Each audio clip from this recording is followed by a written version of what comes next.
Okay, everyone, welcome.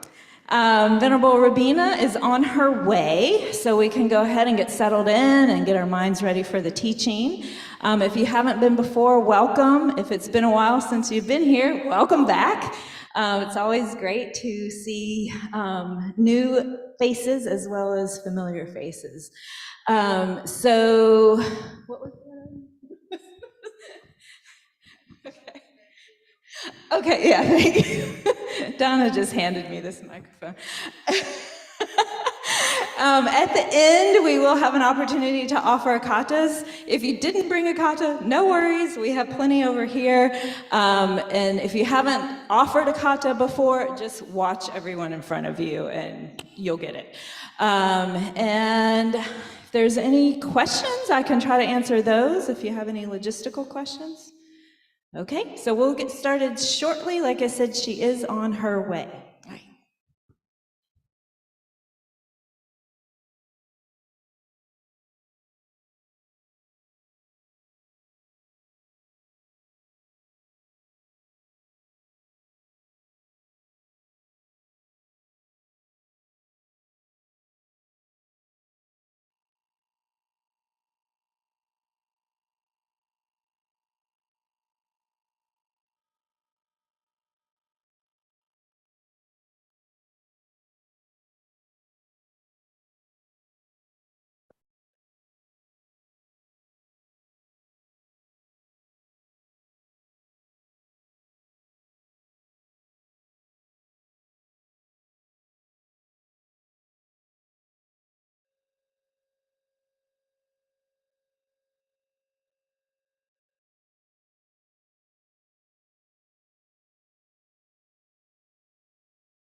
Hello, David. Hello, Paul and Carmen. Good to see you. Hello. Hi, to see you too.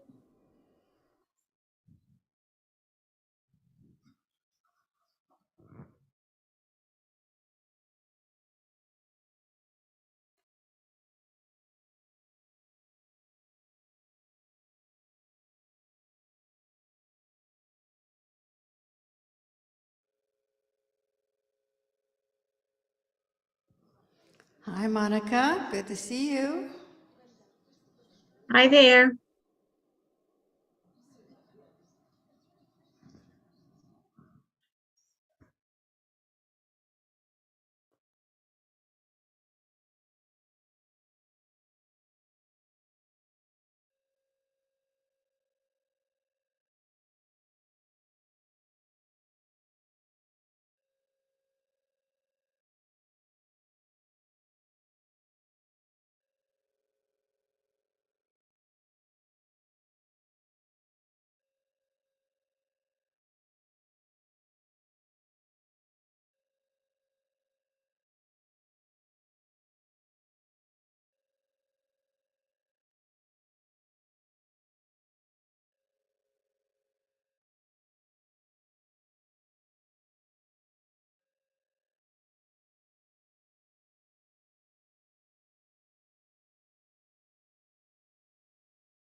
Hello, Margaret. Hello, Aaron and Terry. Welcome.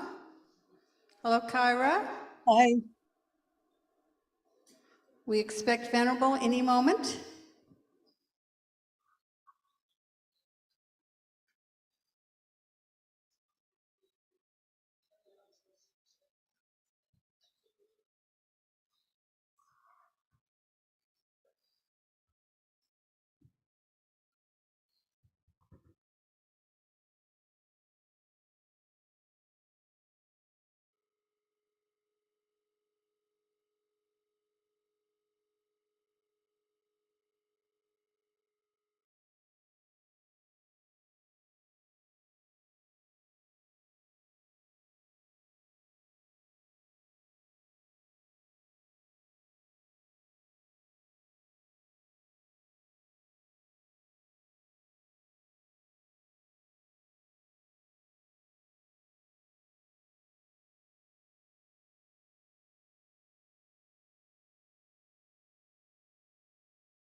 Hi, Patrick and Joanna. Hi, Bodhi.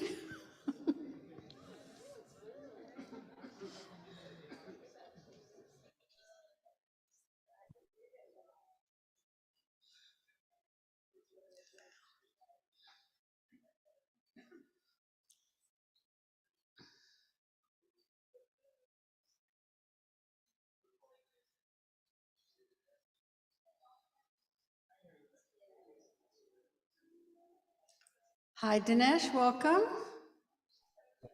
Hey, good evening.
I'm going to share the screen really quick just to make sure it's working.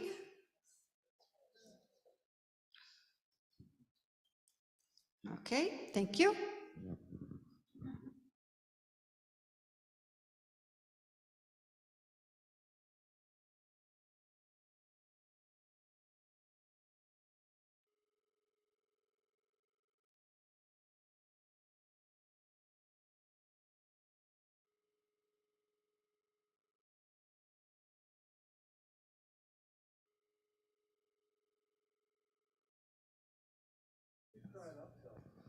Hello, Heen. Good to see you. Hello, Christine. We miss you. Good to have you here. Hello, John. Hello, Anna. Welcome.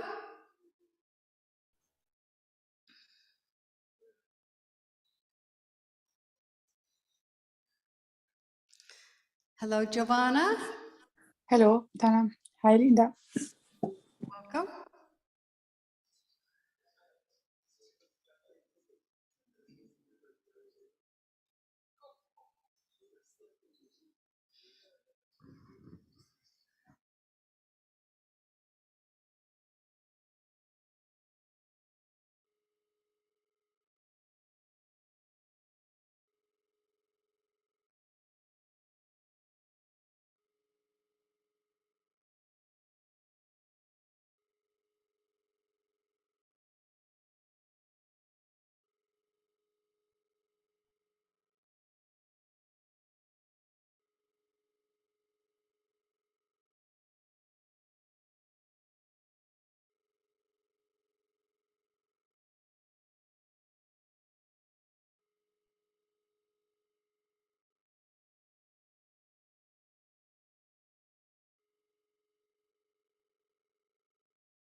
Venerable Robina has arrived.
Sajipuki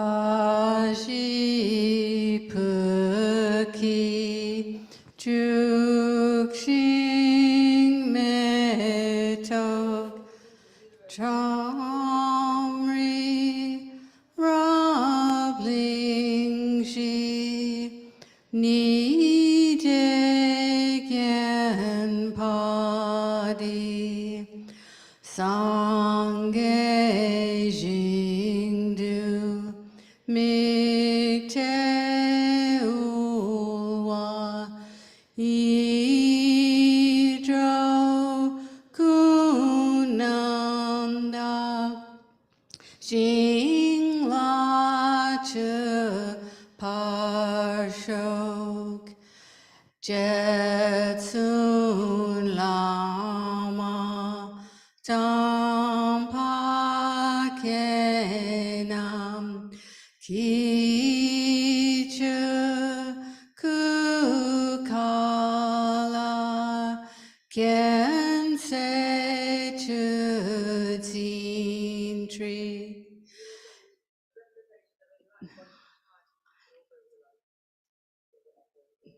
Jitar Tsampe Dulce Tinma Lajab Gechuki Charpa Wap Tu So Idam Guru Ratna Mandala Kam Niryatayami.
But where are they? But for them. Can you people see me? I don't trust. Can you people see me or not? They can see me. Okay. Oh, I see. That's so you can see them. Okay, so they can only see me in the distance, not my close-up face. Yeah, that's what I think. It's not because I'm so nice to look at or anything. It's just because it's more personal. Don't show them the gompa. I mean, the gompa's lovely, but I find it very personal to see the face. You understand my point? So bring me up close. That's better. Show all my wrinkles and everything and look. That's better, much better. Now you can see me. Is that all right? And I can see you. I'm very happy. Thank you, darlings. Thank you so much. And there's Anna in Liverpool. She must have stayed up all night. God, Anna, it's midnight. It's past midnight for you, babe. Okay, people. I'm happy you're there. All right, everybody. Real people here. After for 2 years of Zoom, it got so weird to see real people. I couldn't kind of look up, you know. I had to keep looking at the screen. Okay, so I think we're going to try and work out how we cut the ego grasping by thinking about dependent arising, which is the king of logics to prove emptiness. Was that the title? I think it's something like that. And I heard, Trina was telling me that it's really true. This word throws us, this emptiness word completely throws us. It gets us completely in the wrong direction, you know. So let's just look at how, I think it's crucial to look at how the word is used. Once we can understand the way the word is used, it's not that complicated, at least theoretically, to understand the meaning of it. I promise you, it really isn't. So it's so important. So first of all, you know, what's really important is that this understanding is what every single tiny step in this entire packaging of this path leads to.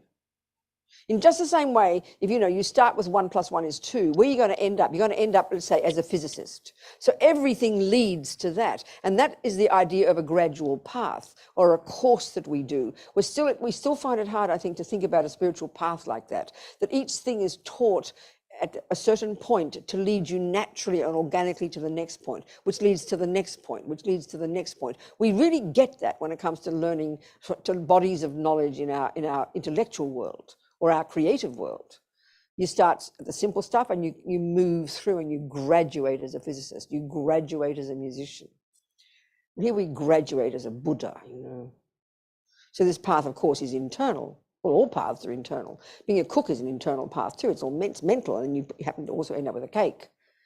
But so everything leads to this, and the way Tsongkhapa presents the Lam Rim is particularly, it leads to this. But it's an interesting point. We have to remember, this wonderful analogy, and I like to use it all the time, that a bird needs 2 wings, wisdom and compassion.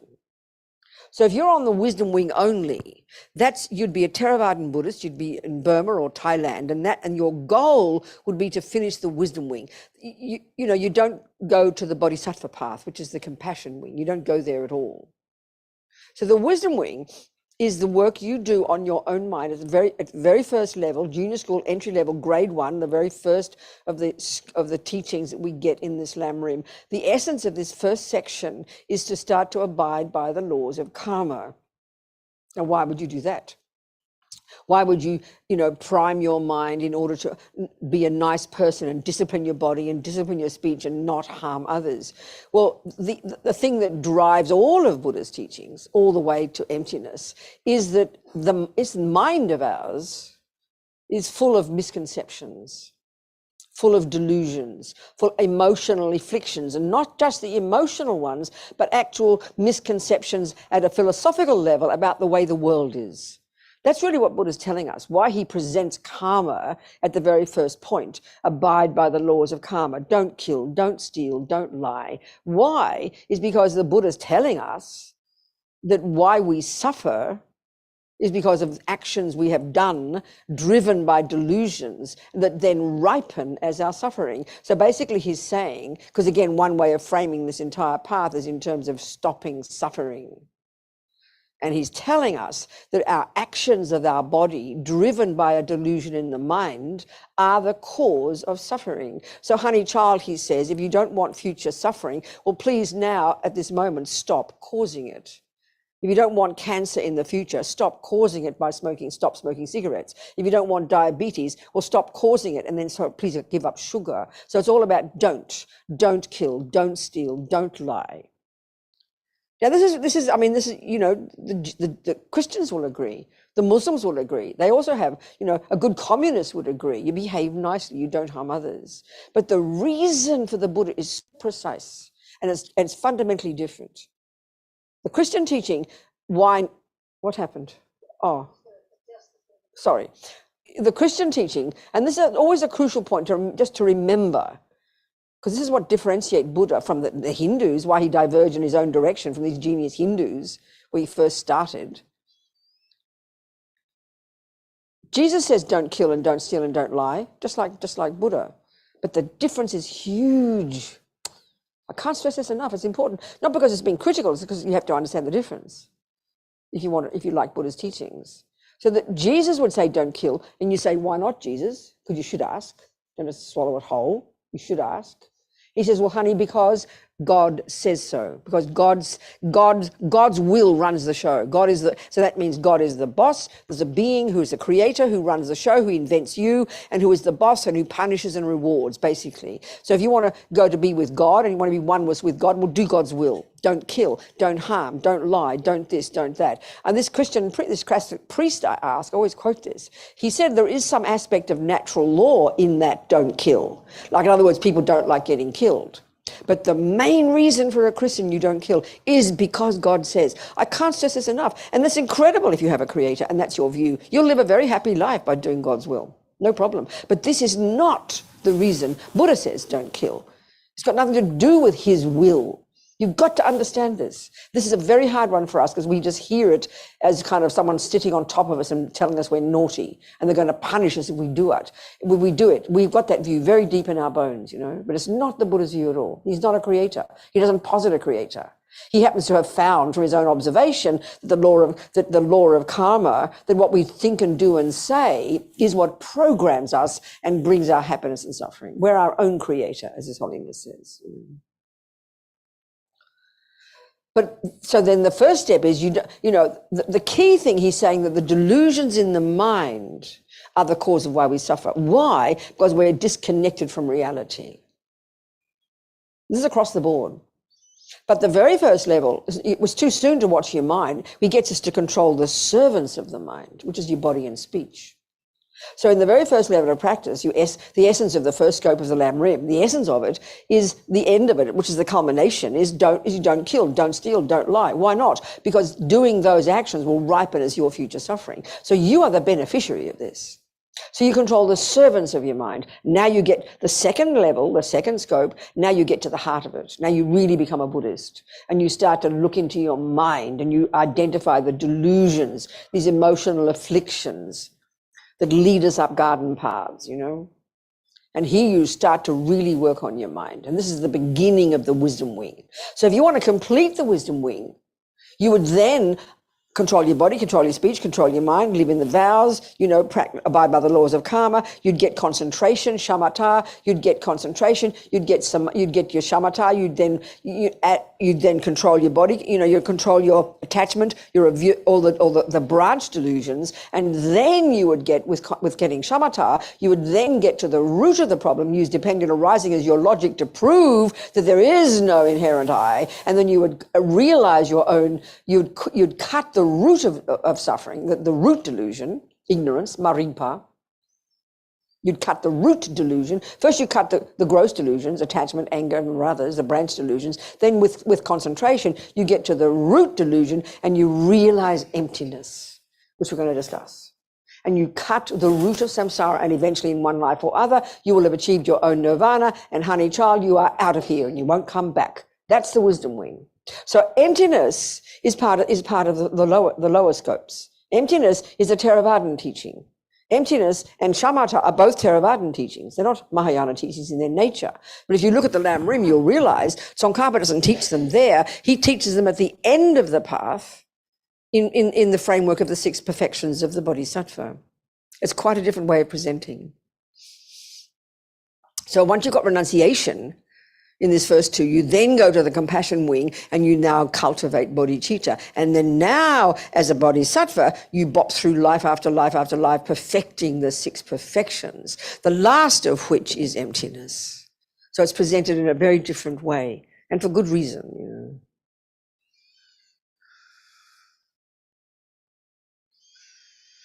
Because if you're on the wisdom wing and you start to realize emptiness, and even just to get shamatha first, the bliss, the joy of your mind is inconceivable to anything that we can possibly imagine in our psychological models in the materialist world. There's nothing remotely equivalent. So you can easily be waylaid by that bliss and that joy. And then once you realize emptiness and you got your nirvana, who cares about sentient beings? So practicing it within the framework of bodhicitta, once you've got bodhicitta, sentient beings becomes your main goal, and you can't lose the plot then. You won't get misled by the bliss, you know. But the thing that drives all of Buddha's teachings is the removal from our minds of the misconceptions that cause us suffering. That's it. In the first stages, you control the servants of your mind. Now you get to the second scope, you begin to control the branch delusions, attachment and aversion. So there, implicitly, you see, explicitly the main practice there. Explicitly, the main practice in the second scope, when you start to learn about attachment and anger and jealousy and all the delusions, the main purpose behind those teachings is to get you to see the pain that they cause you. The pain they cause you. But once you start to understand that, the implicit teaching there is helping you get towards emptiness. What you start to identify is that these emotional afflictions, this attachment and aversion, have this particular aspect that's described by this word perfectly, this word in English, delusion. Delusion is a very specific word, and it hits the nail on the head for Buddhist psychology. Because what Buddha's telling us, all these emotional afflictions that are so painful have this aspect of being misconceptions. And that's pretty tough for us to understand. When you hear that when you're angry, you've got a misconception, it's like a joke, you know.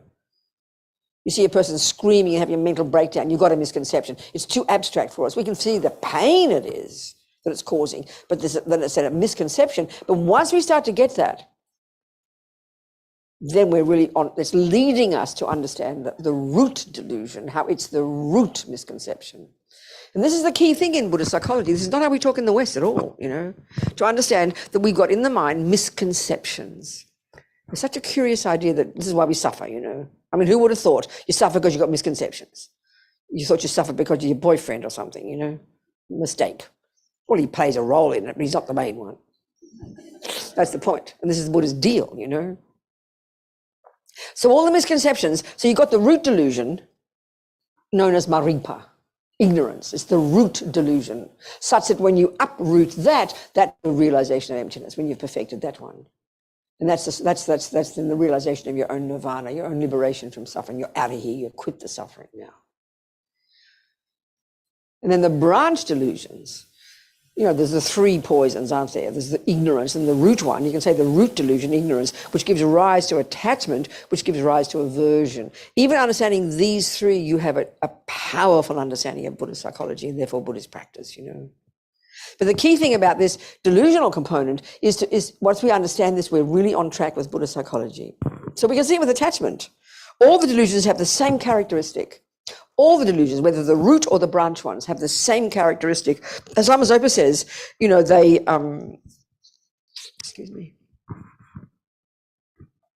these delusions decorate on top of what is there, layers upon layers of characteristics that aren't there. When we can get that all the delusions do that, we can then begin to understand this maripa, the main delusion, you know, theoretically. So we can see it as very obvious. Attachment, when that's prevailing, what appears to you on that plate is called a chocolate cake. Well, that's correct. That's not a misconception. Everyone agrees that's a chocolate cake. Everybody agrees it's brown, roughly speaking. Everybody agrees maybe it's square or triangle. They're all not misconceptions. So where's the misconception? What's attachment's job? Attachment's job is to over-exaggerate. That's how delusions function. They over-exaggerate some aspect. They decorate on top of that cake characteristics that just don't exist there on that cake. And what that, in this case, it's deliciousness. Attachment exaggerates the deliciousness of the cake. Attachment in your mind causes that cake to appear back to you, as Lama Zopa says, for that cake to appear back to you in the mirror of your mind, as Lama Yeshe puts it, as totally divine. So the attachment causes the cake to, it exaggerates its deliciousness, but it also exaggerates the role of cake to make you happy. That's attachment's job, whether it's the boyfriend, whether it's the job, a movie, a sound, anything of the objects of the five senses. Attachment, and of course we can't see it. We can't distinguish between seeing a chocolate cake and seeing a chocolate cake as delicious. We can't see the difference. And this is the job we have to learn to do, to distinguish what the hell is going on in our mind, what job of which part of our mind is doing what, you know. Now, we all know after 4 pieces of chocolate cake, you look at the same cake, what's left of it on the plate, how does it appear now? Now, attachment is diminished and gradually, before you realize it, turned into aversion. And now you've got your aversion glasses on. How does what's left of that cake appear to you, back to you as something disgusting? We know this. This is completely our experience, you know. So all these delusions are misconceptions. This is what's curious to think, you know. I mean, because we're so addicted to the emotional component of attachment and the emotional component of anger, it's hard to see how those emotions, which are just the tip of the iceberg, which is when your body's involved, your body's shaking, we have to learn to go plumb the depths of our mind, beyond the emotional component, beyond the physical, to get to see the mental consciousness and to hear how this is elaborate stories in our mind that are totally instinctive because we've practiced them for so long, you know. This is the job of being a Buddhist. This is what you really start to learn to do. This is your job as a Buddhist. To know your mind, to see your mind, how things appear to you according to what's in your mind. So, okay, now what's underpinning automatically all the time that attachment, let's say, for the cake, the attachment component exaggerates the deliciousness. But underneath that attachment, automatically and inseparable from it, is the deeper delusion, the ignorance, the maripa. And what that is exaggerating is the actual ontological status of that delicious cake as being something existing from its own side, not dependent, in particular, not dependent upon your mind calling it that. This ignorance is much more subtle. We can't see it working. It underpins all the other branch delusions. It's there all the time, but it's much more subtle. So the attachment exaggerates the deliciousness. The ignorance exaggerates, as I said, the very ontological status itself of the delicious cake, appearing out there. You're here and it's there. Literally dualistic. And that's how we all feel, doesn't it? We look at that cake as if we're some innocent victim. Look at that cake being so delicious. What choice do I have? It's not my fault. Look, I have to eat it. That's how it feels, isn't it? That's exactly the function of ego grasping. You see it as of ignorance. You see it out there, separate from you, as having its own energy, its own power, its own trip, and you're just this innocent victim. Just like the anger, same thing, you know.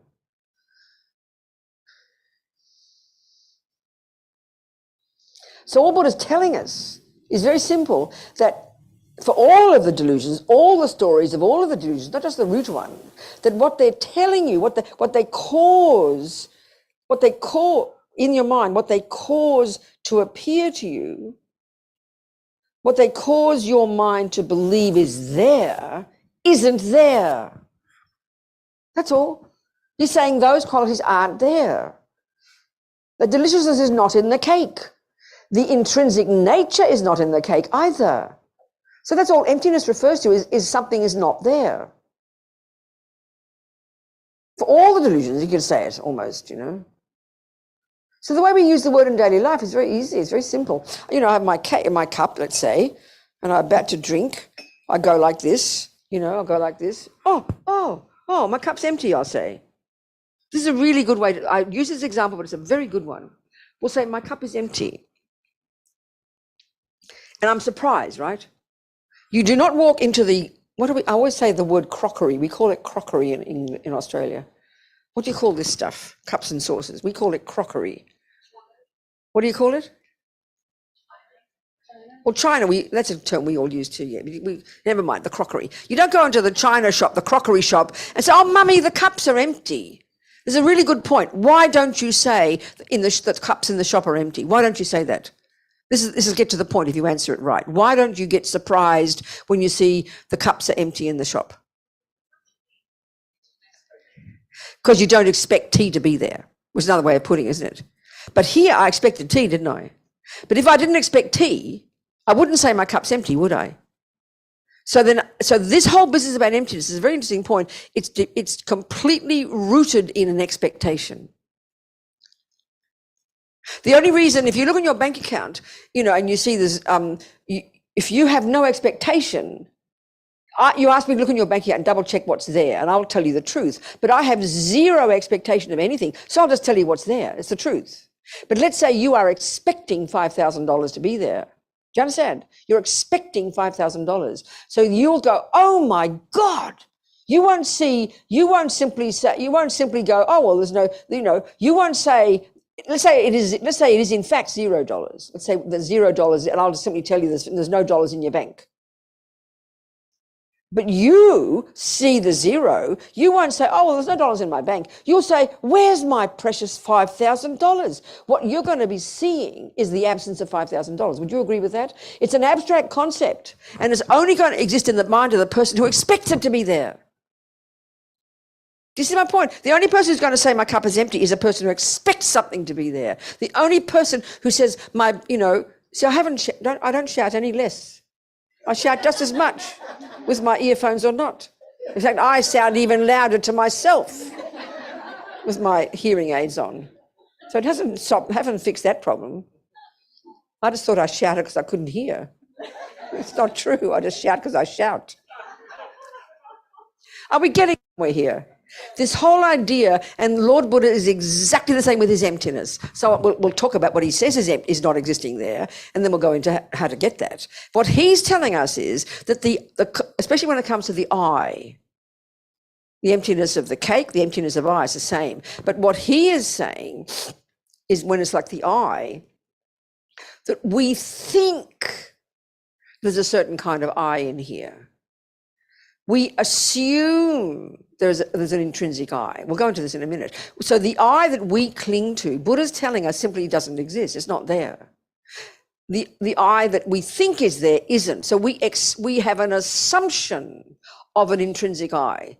We have an assumption deep in the bones of our being from eons of lifetime that there is in fact a real I in here, a real intrinsic I. We believe it utterly. And then one day in the concentration, after lifetimes of hard work of dependent arising and bopping along your path, one day, finally, the penny will drop and you will see for the first time in your subtle concentration that there never has been, isn't, and never could be that kind of I. That's the realization of the emptiness of that I. So it's the absence of something. You realize the absence of something. So the absence of water is easy, the tea, that's easy to see. But the other thing is this, the word emptiness, getting to this word, it doesn't, we'll get there eventually. But it's all Buddha's pointing out is that the kind of cake, the independent, inherent, delicious cake that our mind believes is there, that sees it there, can't imagine any other cake, and it's so subtle we don't even think it's intrinsic, because it's so primordial. When you finally realize that that cake is not there on that cake, that's what the absence of that is what you realize. When you realize the absence of what you thought was there, you realize it's not there. Absence or emptiness is the same meaning. You're realizing the absence of something. You're realizing that what you thought was there isn't. That's what emptiness is referring to. It's just shorthand, that's all. So it isn't abstract, really. It's just because we're not used to this concept, But we're very used to the idea of something that we think is there isn't, like the absence of tea, the absence of $5,000. You just don't go, oh, well, there's no dollars in my bank. You don't say, oh, my God, I'm just realizing the absence of my $5,000. But that effectively is what you're seeing. What appears to your mind so vividly and so shockingly is the absence of this precious $5,000 that you in your mind believe was there. Can you hear that? So that absence is what's being referred to. So the point here is, of course, that's an absence that's not a nice absence. As Lama Zopa says, once, the greatest yogis,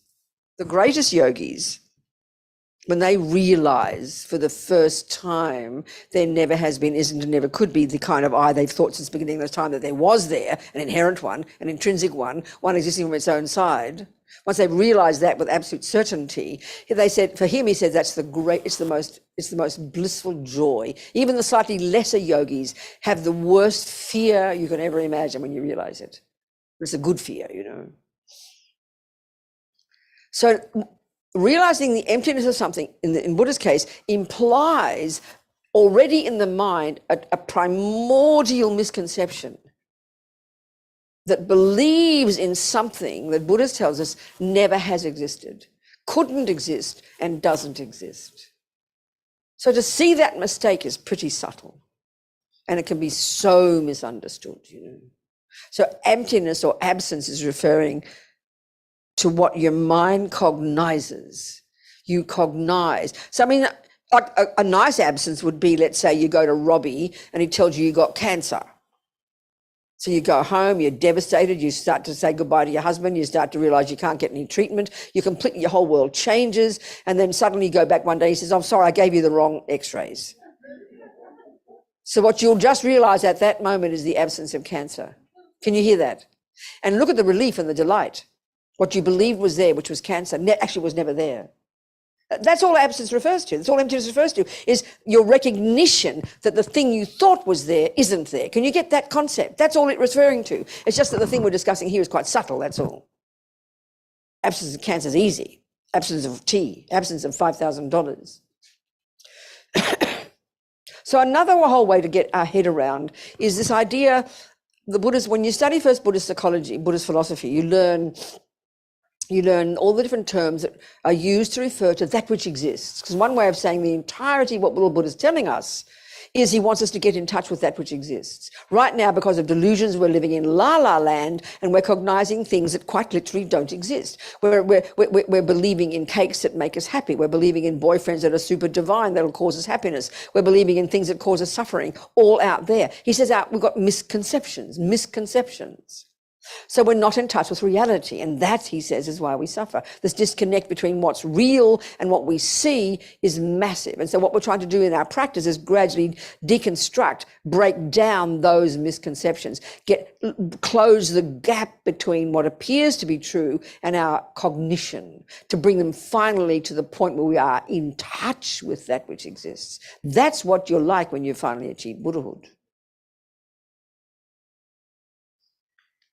So what Buddha wants us to do is get to cognize that which exists. So there are 6 or 7 synonyms for that which exists. Phenomenon, object, object of knowledge, established base, existent. There's 5 of them, 5 synonyms. They are used to refer to that which exists. And this is a massive point for the Buddha because he wants us, like I said, to get in touch with that which exists. So whatever, and the definition of, and this is a really crucial one, that they've each got a different, slightly different definition. They're all synonyms, but they've got a slightly different definition. So the definition of an existent is, this is so powerful, is that which can be cognized by mind. This is a defining characteristic in Buddhism, not that God says so. There's no concept like that in Buddhism. It's that which can be cognized by mind. That's what seals something as existing. Mind is everything for the Buddha, you know. So an existent is that which can be cognized by mind. So what we're trying to discover that which exists. So there are certain kind of phenomena that are called impermanent phenomena, and they're easy. A cup is an impermanent phenomenon.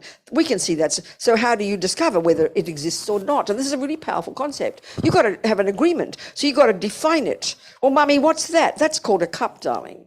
That's the label. You have a name for it. Now you must give it a definition. This is incredibly important, just for communication. And a definition has 2 parts.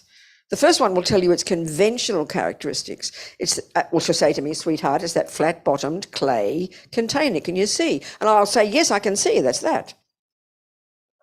But you've got to know the second part, which is it's what. Well, I'll say, but mummy, what is it?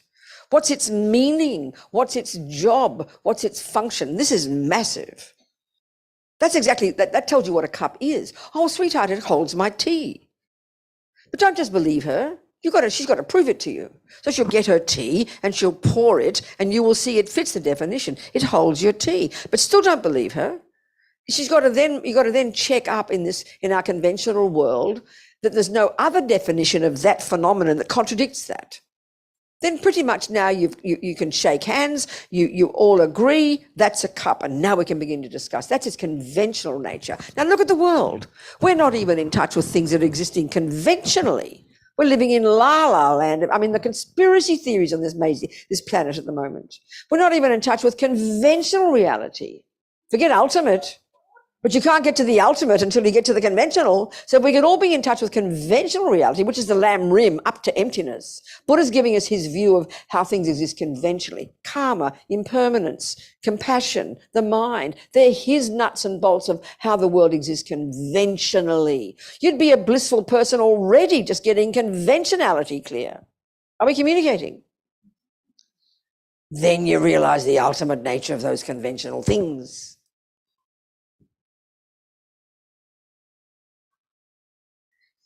So we say there's a cup. So if you say there's a cup, then you can say you are cognizing that's a valid cognition. There is a cup, and I'll point there. That's a valid cognition. There is a lid. That's a valid cognition. We know there's a clock, there's a book, there's a tissue, there's a flower. They're valid cognitions, generally speaking, if we can see the object there. So now, this cup, we all know, has various qualities. We can put it like that. And one of them, as Buddha would call it, it has the characteristic of being impermanent.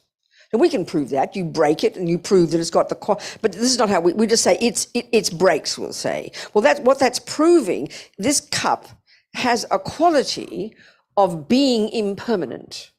We all get that. So impermanence is one of the conventional characteristics of everything that exists, all the impermanent phenomena. You know, relationships are impermanent. People are impermanent. Carpets are impermanent. The world as we know it is impermanent. But there are some phenomena that are sort of more abstract, that are not the objects of the senses. So one of the characteristics of this cup is that it is empty of intrinsic nature. We'll go into the meaning of that later. Don't worry about it. That's the name of a characteristic. The Buddha would say that whatever exists conventionally naturally, automatically possesses a particular characteristic called the emptiness of intrinsic existence. Don't worry what the meaning of it is yet. Don't worry about that. It's the characteristic that things that exist conventionally possess. So everything that exists conventionally is empty of inherent existence, is a way of saying, or possesses the characteristic called empty. It lacks inherent existence. It possesses that characteristic. So if it does possess the characteristic called absence of inherent existence, then the absence of inherent existence is also a phenomenon that can be cognized, is it not? Can you hear that? But you can't see it with your eyes or hear it or taste it or touch it or smell it. It's more abstract. It's quite literally abstract. The absence of $5,000, you can't taste that, smell that, or you can't see it or hear it, can you? It's based upon a conception in your mind that you assume there's $5,000. There's a belief in your mind there is $5,000, and then when you see the evidence that is zero there, you get the shock of your life, and what you see is the absence of $5,000. So that is a real phenomenon that you can cognize in your bank account, isn't it? And it's called the absence of $5,000. That's a phenomenon. That's an existent. That's an established base. That is an object of knowledge. That is the five synonyms. So there are some phenomena that are more abstract, and that's one of them. Can you hear the point here? So we all know you can cognize the absence of $5,000. They call it permanent, but that throws us completely. It means it's not. Don't even worry about that point. Don't even go there. Don't even worry about it. But it's something more abstract, and we can all understand we can cognize that. So if there is tea in my cup, and I will look here, I will go, there is tea in my cup, then tea in my cup is an impermanent phenomenon, isn't it? And you can see it with your eyes, can't you? Do you see my point? But if there's no tea in my cup, my cup is empty, the name of the phenomenon I'm cognizing is the absence of tea. Do you get that? But you can't touch absence of tea. It's only in the mind of the person who expects tea. The cup in the shop is empty, but you don't expect tea, so you wouldn't say it's empty of tea. It's silly. So it's just like a surprising thing to come to terms with. But that's a real phenomenon that does exist in this cup, in just the same way that tea is a real phenomenon that exists in the cup. Just that the absence of tea is more abstract. Can you hear me? Are we communicating? Well, an absence of tea exists. It's a phenomenon. Tea exists. It's a phenomenon. It's the same here. So emptiness is a phenomenon that exists. But our trouble, now we get to the meaning of it. Our trouble is, as soon as we hear the word emptiness, we assume it means nothingness. And this is the worst mistake.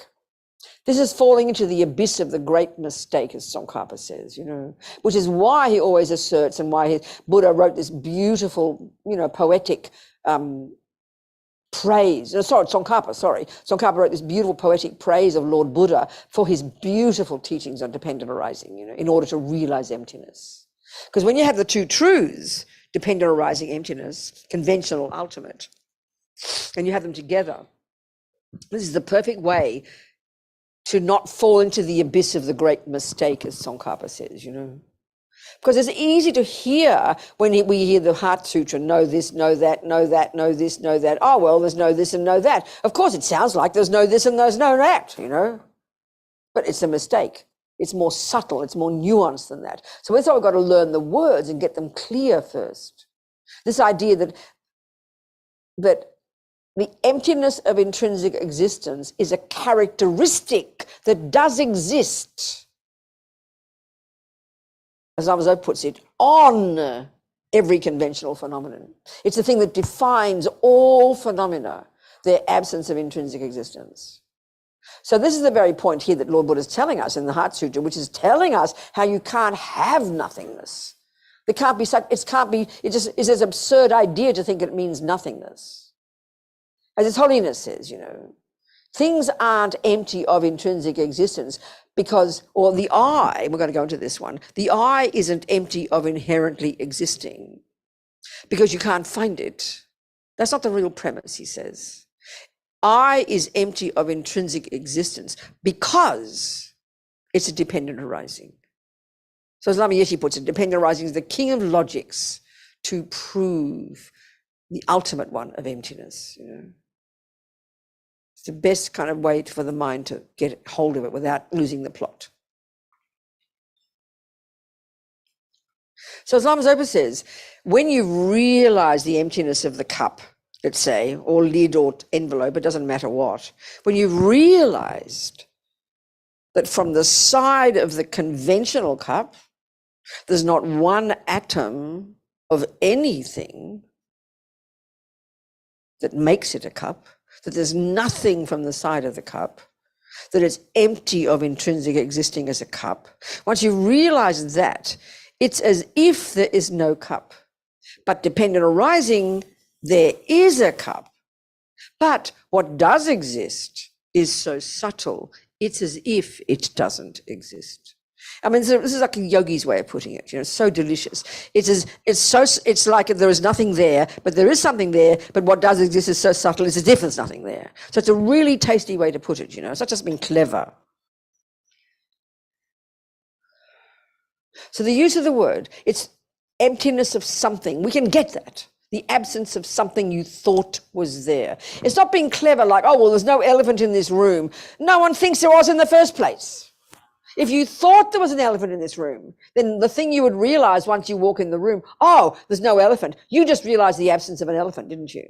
But if you don't think there's an elephant in the first place, how stupid to realize it. Who cares? It's not just being clever. It's not just to be clever, realize the absence of an elephant. If you believed, okay, ordinary example. This is why that analogy they use about the thief, remember? That, it's like you believe totally in, like I say, in your apartment block, there's a thief. You've never seen him, but you just believe there's a thief. You're constantly seeing evidence of the proof of the thief. You believe he took this, but you never get to see. So you've got to prove to yourself either of two things. There is a thief or there's not a thief. So what you've got to do is you have to look. This is why it sounds so hilarious to us. This is why, so in the 4-point analysis in the Lam Rim, Buddha's saying, he's telling us already there is no thief. He's telling us there's no I. There's no intrinsic I. But we've got to prove it. You can't just say, I believe it, You've got to prove it. You can't just believe there's no thief. You've got to prove it. And so what you've got to do is you first establish the parameters of your search, which is the entirety of your apartment block. Lock all the doors, and now you search. So there's either, you're going to end up with two options only. Either there is a thief in which you find him in the toilet and you chuck him out, or you discover, this is the point, from absolute certainty until you've exhausted all options. You've looked behind the walls and in the plumbing, in all the fridges and all the apartments until you have completely exhausted your search, and you can say with absolute certainty, there is no thief. So that what you just found was the absence of the thief. That's a very vivid phenomenon to realize. That's a good analogy. Like, if I say to you, let's say there's a table in the lounge room full of devices, 27 different devices. And I say, can you please go and find my iPad? Get my iPad for me. It's on that table. But if you can't identify my iPad, how can you look for an iPad? How can you ever be certain my iPad is there or not there? You can't be. So you have to first establish, Buddha says, what you think the I looks like, which seems so weird because, Buddha's telling us there is no I, but they say this is the hardest part, to identify the object to be negated. If you can identify, the iPad is easy because it could exist, but if once you've established exactly what my iPad looks like, you can walk into that room and within 3 seconds, you can look at the 27 devices and you can establish with certainty it's either there, in which you give it to me, or you say it's not there, Robina. So you realize the absence of my iPad there. That's a simple way of using this term, but you've got to be certain. And you can't be certain until you know what my iPad looks like. So here, of course, it's more subtle because Buddha's telling us there's no I in the first place. But we have to have, the first of the 4-point analysis is to be certain and clear about how the I appears to us, how it feels to us. And this is the most subtle point. As Lama Yeshe says in Mahamudra, this is the first of the 4-point analysis. Once you realize that, within a second, you will realize the emptiness of the I. Because if you know my iPad, what it looks like, within a second, you can establish with certainty it is not on that table. And the only thing that makes you certain is because you know what my iPad looks like. So until you've identified the object and negated, you can think about emptiness until the cows come home. You will never get it. And this is the trickiest part. Are we communicating?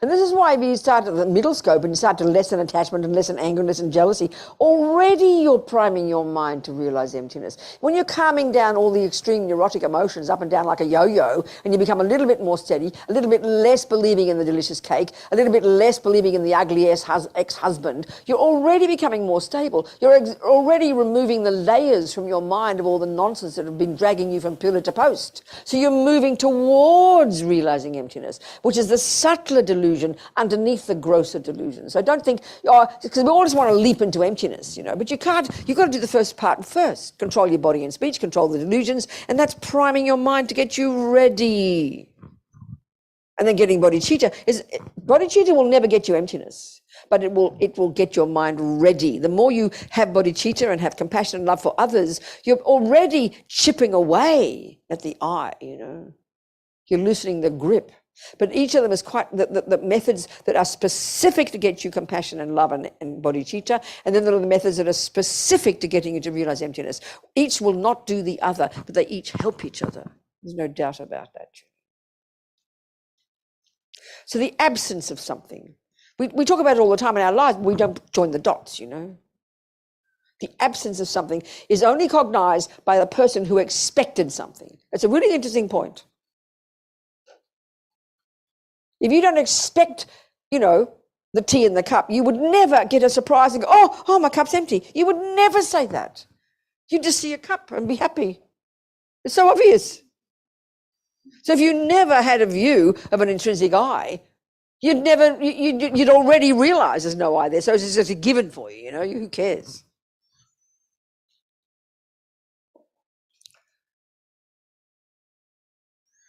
The absence of something. Realizing emptiness, the absence of something. So, of course, specifically, the absence of the intrinsic I, the absence of the I that we have thought since beginningless time has always been there. So we know so the three levels at which the Lord Buddha presents of dependent arising, the king of logics to prove emptiness. There's many ways in which things are dependent arising, hundreds of ways, but there are three specifically that Lord Buddha presents as arguments with the prevailing views before that, because he came along and these amazing Hindus, these geniuses, who are the ones who created shamatha, who are the ones who looked into the nature of self for the first time, like the Dalai Lama says. He went as far as he could go. They'd already found methods to stop the grossest level of suffering by stopping harming others. They'd already realized giving up, the subtler kind of suffering, the suffering of change by giving up attachment. They'd already realized all of that.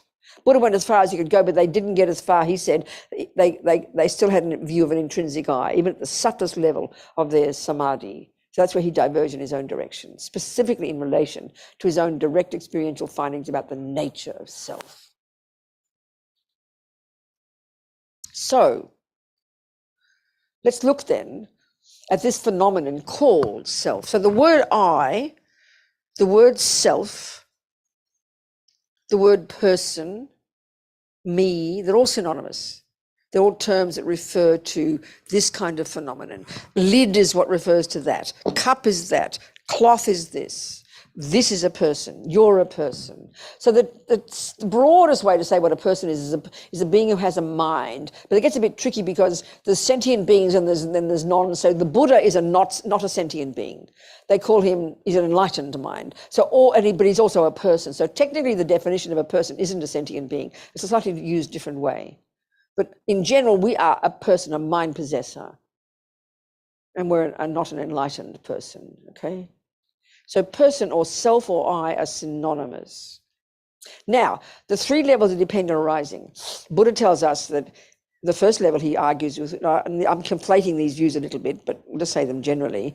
There's a particular view that there is a permanent, meaning not impermanent, not caused, unchanging I. He argues with that. He says cause and effect. So even if we look at the very first level of practice, karma, which is cause and effect, already getting in touch with karma, cause and effect, it's an example of the first level of dependent arising. So already you're loosening the grip of I. When you start to really abide by the laws of karma and you really start to take responsibility and really start to own responsibility for who you are, that you created yourself. You're not some innocent victim made by God or mummy or daddy to whom unfairly bad things happen. You start to realize you're in charge. This already is loosening the grip of ego grasping. Already you're chipping away at it, the very first level of karma, the first scope. Then you get to the second scope. You start to realize about emptiness and the attachment and the other delusions that exaggerate deliciousness, ugliness. Pride exaggerates your importance. Low self-esteem exaggerates your unimportance. All the delusions they distort, they exaggerate, they embellish. Beginning to work with this, you get more stable. You're moving towards realizing emptiness. So the second level of dependent arising is that everything exists in dependence upon its bits and pieces. Everything is made of parts. So we know that, but it seems like a bit abstract. Who cares, you know? Well, it's very important here because the Buddha's telling us that we have, because of this ignorance in the mind, this maripa, we totally have believed since beginningless time that there is in here, as my friend Pende says, walking hand in hand with all the other thousands of parts, the knee, the atoms, the eyelashes. I mean, look at the number of parts we are made of. There must be thousands upon thousands of bits and pieces that make up this human being, including the bits of the body and including the bits of the mind. Anger, love, compassion, kindness, you know, blah, blah, blah. So we're made of many parts. It's fairly evident. So what Buddha's telling us is this ignorance has caused us to believe that there is in here somewhere a very particular piece called I. There's two main mistakes, and this is the first one. We'll do the second one in a minute. That is a misconception, he says. Basically, and that becomes the basis for the 4-point analysis. That we believe implicitly, utterly, primordially, completely automatically, that of course there is a piece in here. So when we say, in other words, when we say the word I, when we say I have a nose, we are referring to a particular piece in here that is like the owner of the other piece called the nose. So one of the arguments they put in the philosophical discussions here and the debates we need to learn to do in our meditation and daily life is they talk about how if anything exists, it's either one thing or it's more than one. And this is the argument we have to use. And initially it sounds ridiculous to us, but it's very powerful. So I'll tell you I'll say to you, I have a cup, a lid, a cup, an envelope, and a clock, right? So if you look over here, you hear the voice over here, and you hear those words, and you speak English, and you can quickly identify that's a valid cognition, because you know that's the name given to a thing called an envelope, that's given the cup, and this is a clock. You know that. So straight away, you would agree with me, wouldn't you? I made a valid statement. Now, how many things did I mention? I mentioned 4 things, didn't I? I is one phenomenon, and the term I, we all know, refers to this thing here. The second one is envelope, mug, or whatever, and cup and clock. It's 4 phenomena. So if that is a valid statement, I have those 3 things. You have to tick the boxes and show there is an I, and this is the point here, that is independent and not dependent upon, in fact, even separate from the other pieces. If you say there are 4 pieces, they have to be both separate, in this simple example, and independent of each other. Independent meaning that if the envelope is torn into pieces, the cup works fine, the clock works fine, and Robina works fine. That the existence of an envelope is not dependent upon the cup, the clock, or Robina. And each of those 4 phenomena is the same. So they're separate and independent. It's an easy example. Now it gets trickier when I tell you I have a nose and an ear. How many phenomena did I mention? 3, isn't it? So there's the nose. You can point it out. And there's the ear. So in a simpler sense, they are independent of each other, aren't they? The ear can be cut off. The nose has not got a problem. And if the nose is blocked, my ear can still hear. They don't exist in dependence upon each other in the simple sense. We can see that. But what about the first phenomenon, I? So we assume that there must be also a piece in here that's called I. But it's sort of like a more important piece. It's the boss, the owner, isn't it? We just assume it. We never analyze. We just assume it. And Buddha says, don't be ridiculous. There is not such a thing. So what are some of the arguments to prove that if there were one, how foolish it would be? If there were, like, for example, the nose and the ear, like if Robbie says, Robina, I can't stand your nose. And I'll say, how dare you insult me? He says, no, Robina, I didn't insult you. I insulted your nose. But this is the other problem we make. We either think there's a little I that runs the show, or we think the whole of me is I. And we have to argue with both of these to show how it's just nonsensical. But so this first one, if there were a piece in here, and the Christians call it a soul, the Hindus call it an Atman, the Greeks call it an essence. I don't know what we probably call it ego in the West. Mr. Freud's term, isn't it? He just used this as the Greek word for I.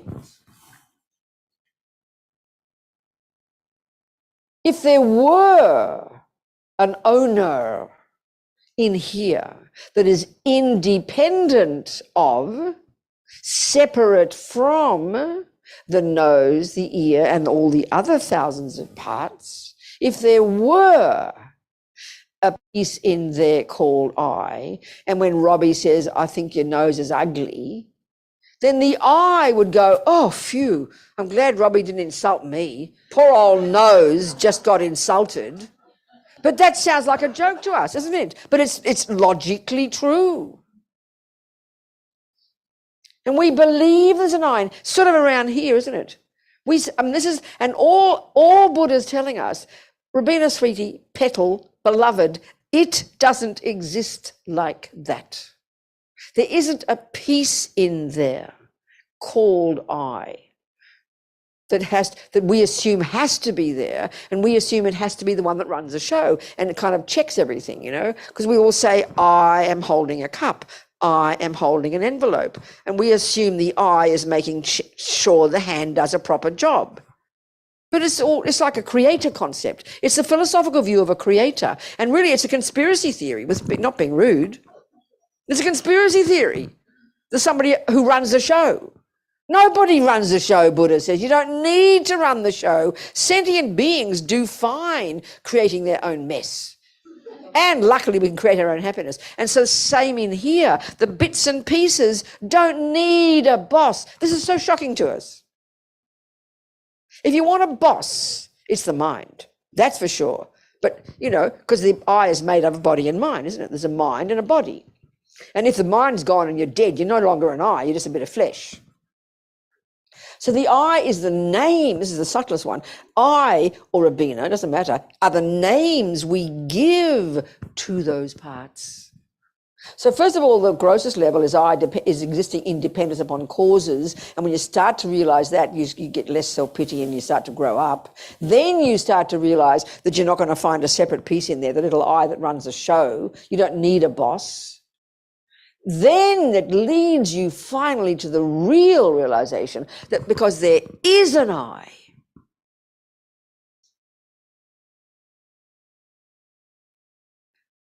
that does exist, but it's merely labeled. It's the name given to the parts. These 3 levels, you know. But this I that does exist, we want to kind of grab hold of it. And that's Lamazopa's point. When you realize there is no I from its own side, it's as if there's no I. But you do realize there is an I, dependent arising I, which is so subtle, it's as if there's no I. It's just bringing these 2 truths together, you know. And so the fact of the matter is, when you've realized emptiness, you then realize dependent arising. That comes after.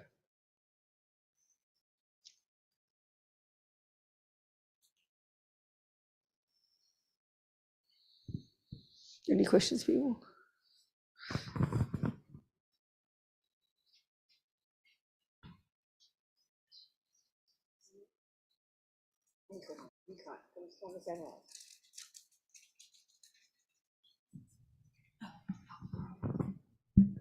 Hello.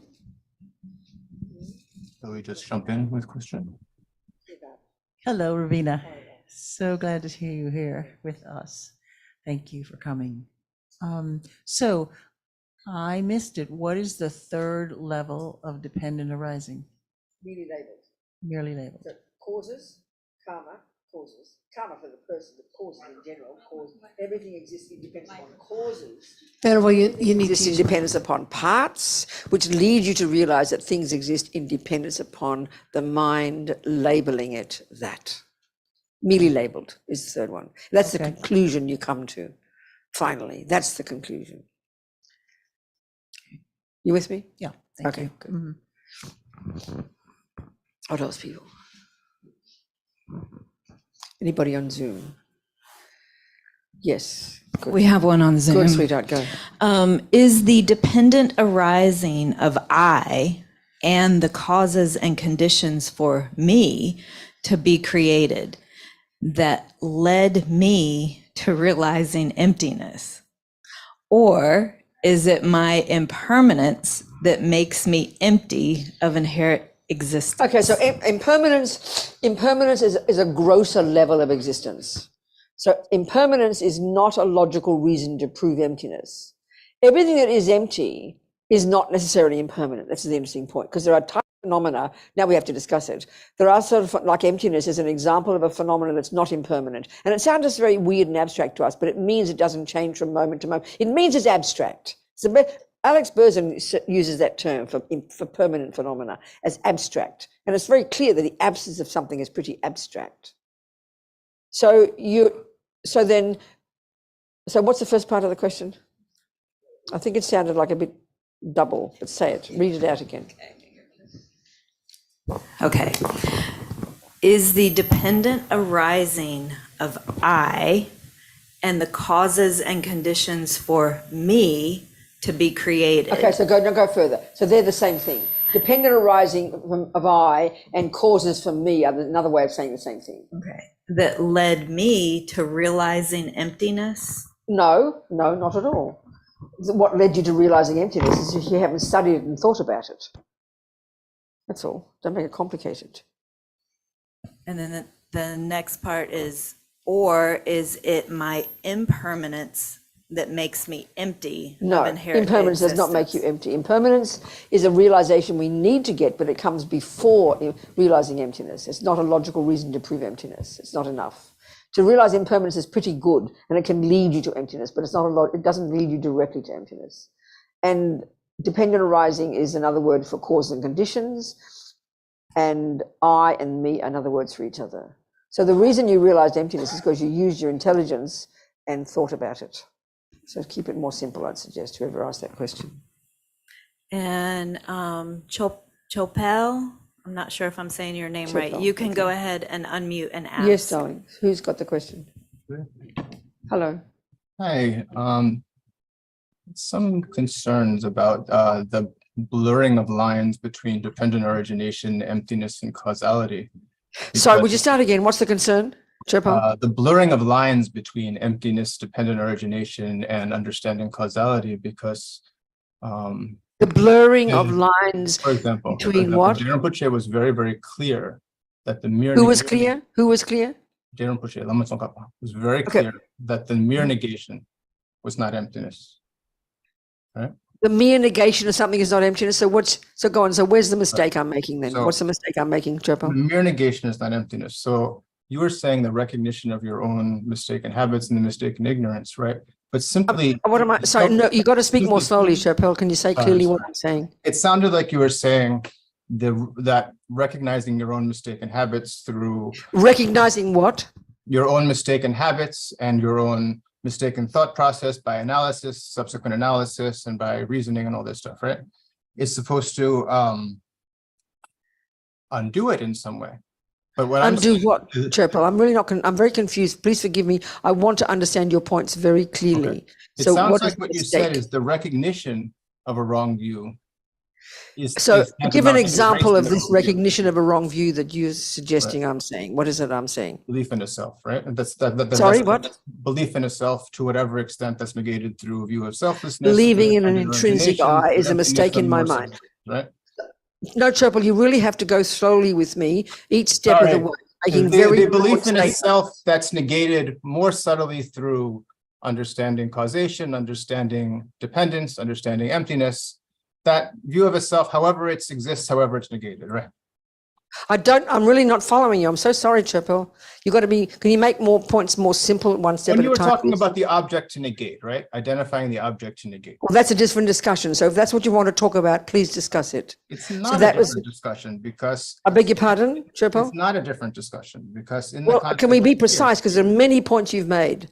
So the point about, so what is the point you'd like to make to me to point out about identifying the object to be negated? Can you point that out, please?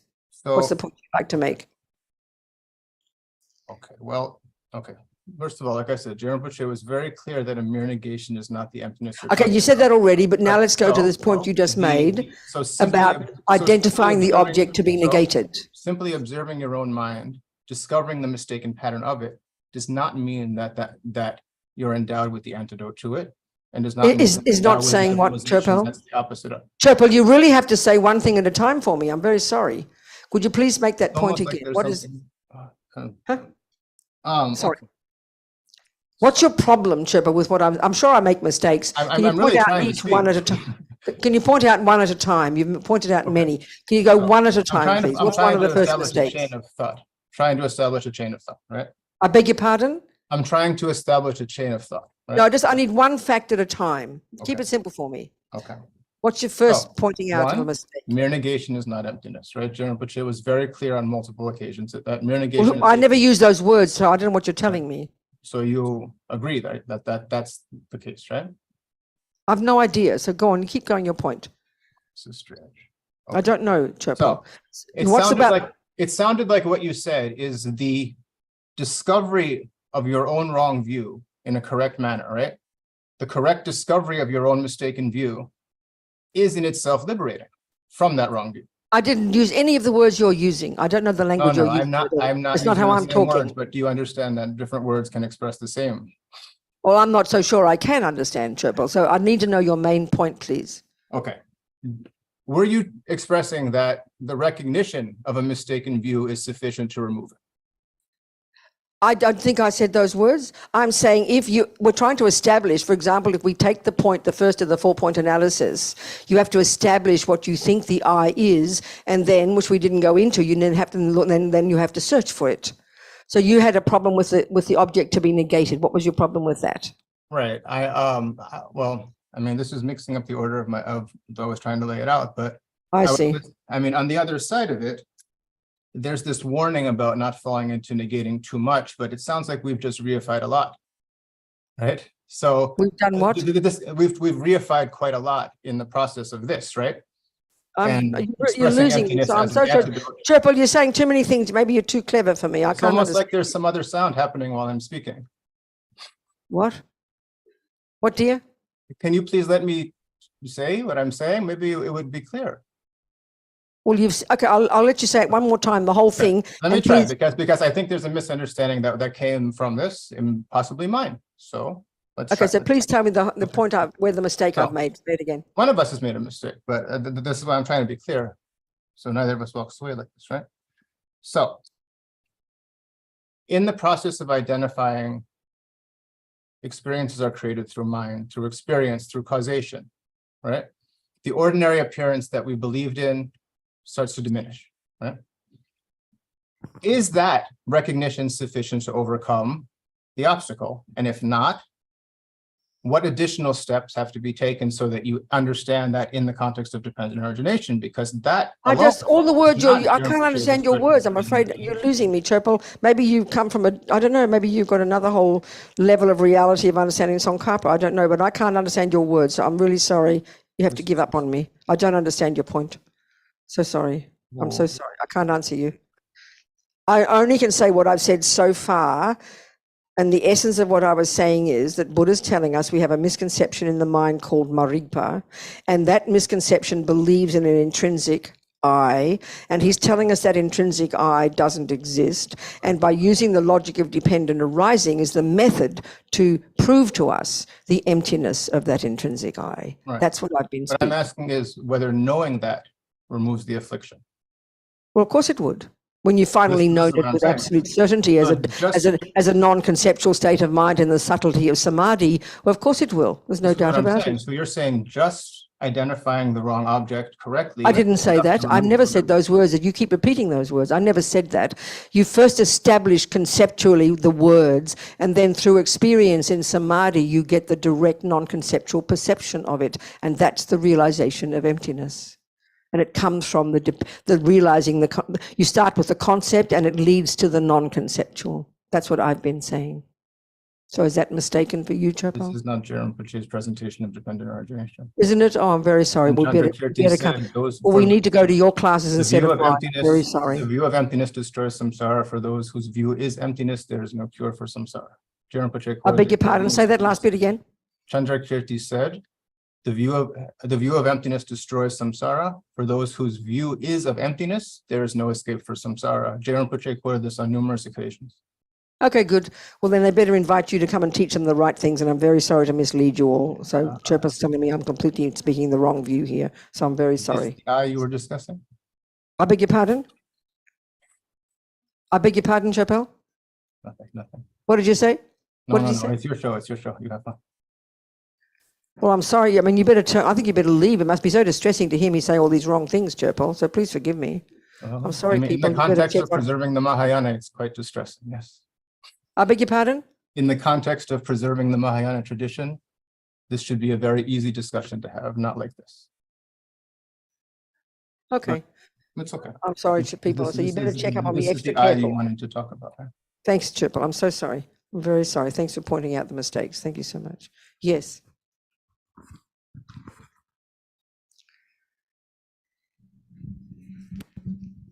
Thank you so much for being here. Yeah. In the example of finding the thief in the neighborhood, you use the word absolute certainty. Like at That's some right. You've got point to be you will, certain. yeah. So how can you be, or how can we be absolute that there is no thief? Well, forget the thief. It's just an analogy, okay? But how can you be certain that there's no intrinsic I is the question, isn't it? Yeah. How can the, Well, how can you be, keep a simple example of my iPad. Forget the thief. How can you be certain? First of all, I say to you, please, first you have to establish what the thing is you're looking for. It's called an iPad, my iPad. That means you have to be able to identify it perfectly, isn't it? This is a simple example. Would you agree? And then you have to discover the parameters of your search. If I say to you, go please into the whole of New York City and the 450 square miles and find my iPad, you could still do it, but it's an awful lot of searching. But we keep it simple. In the lounge room. So you know what the thing is you're looking for. You have to establish the object to be negated or to be found, in this case. You go into the lounge room and you have to search, don't you? And if it is in the lounge room that's the parameters of your search, well, the parameters of the search for the I are the body and the mind. There's nowhere else. You don't look in a mug for an I. You have to establish the parameters of the search of an I. It's within the body and the mind.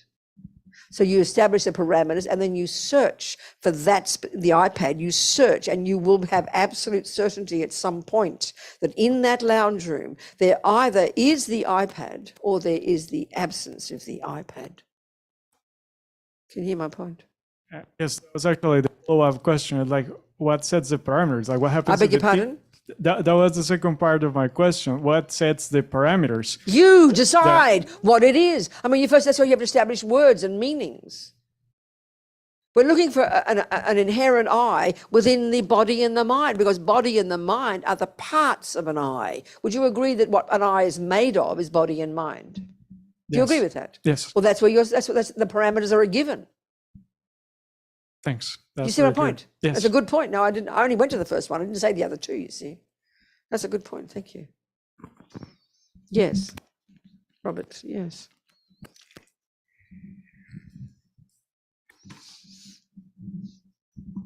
Thank you.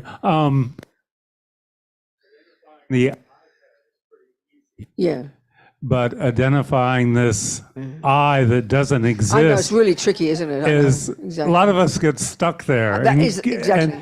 And we can sit and Yes, reason and exactly, logic it out, exactly, I know. but in terms of actually Identifying, yeah. identifying it as clearly as we can your I know. iPad. So that's the difficult part, because as Lama says, once you've identified, that second you realize the emptiness of it. So the I that's empty, the I to be identified is an I that doesn't exist dependently on the body and the mind. That's the I we're trying to identify. We're trying to identify an I that is independent of the body and the mind. That's what independent in this context means. We're trying to identify an I that's independent, because that's the I we grasp at. We do grasp, simply speaking, do grasp at an I in here that's the little I that's the owner, that's independent of the other bits and runs the other bits. That's a simple way to say it. But the subtlest one, they say, is recognizing the I that doesn't depend upon the mind calling it that. And once you've established the emptiness of the I that doesn't depend upon the mind calling it that, you then realize the subtle dependent arising, which is the merely labeled I, which is the conventional reality. And that's the part that's part, because we don't know how to recognize that. We don't know how to identify an I that's independent. I mean, I think it's very curious, but I think it's easy in a simple way. I mean, this is not the subtlest meaning. It's fairly easy to see, and this is why we have to start with this one, that even just something as simple as that's a pretty cup, and you say it's an ugly cup, right there, it's fairly easy to see the cup that I'm seeing is dependent upon my labeling it that, and the cup you're seeing is dependent upon your label. So that's fairly easy to see that it can't exist in the cup. It's coming from your mind. So in a simple sense, we can see. I mean, even in my example of my friends in prison, some of the prisoners who've changed their interpretation of prison, it's very clear. I mean, the typical view of a prison is it's ugly. You know, if you saw it in the real estate pages, it was free board and keep. You wouldn't want to live there. It's a place that's considered conventionally as ugly. That's its conventional reality, ugly place to live. But if you're in prison and can't escape, like some of my friends, they've literally reinterpreted their view of prison. This is not the subtlest meaning of a merely label, but it's fairly easy. That we can identify, that we can see. Where's the prison that's intrinsically ugly? You know, where is it? It's coming, it's labeled by your mind. So, and the simple way we should do that is the way to do all the time, because that's the real meaning, the one that's merely labeled by the mind. That's the subtlest one. And of course, it's hard to see, because I mean, I find it just confusing to think the I that's not merely labeled by the mind. What do you mean? You know, but whereas at least cups and prisons, we can begin with those. I think it's easier with external phenomena. Don't you agree, people? You can see it's dependent upon your view. And that's the day-to-day practice of being a Buddhist, actually. You know, seeing that it's your mind that calls it that.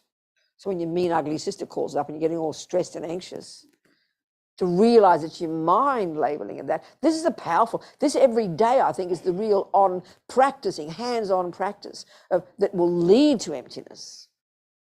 I think this is the best way to apply it. But when it comes to little and sitting and identifying the I to be negated, because if you can't do that, you can't do the rest. That's the point. If you can't even identify what you're looking for, you can't even look. Even as the iPad is easy. If you don't know what you're looking for, there's no point in looking because you don't know what you're looking for. That's the key point. So at least in the other things in day-to-day life, applying in day-to-day life, is a powerful practice, getting you ready to do the more subtle job, I think. That's all I can say. I agree with you. But it's an I that's independent. Do you understand, Robert? I mean, I can understand intellectually, That's but right. in terms of actually seeing it. Exactly. That's exactly right. Mm-hmm. This is the hardest one. It is really the hardest one. I totally agree with you. Totally agree. Robina. But that's why at least, but even before, but even, I mean, even intellectually though, we can, if we even think intellectually, we can have some certainty intellectually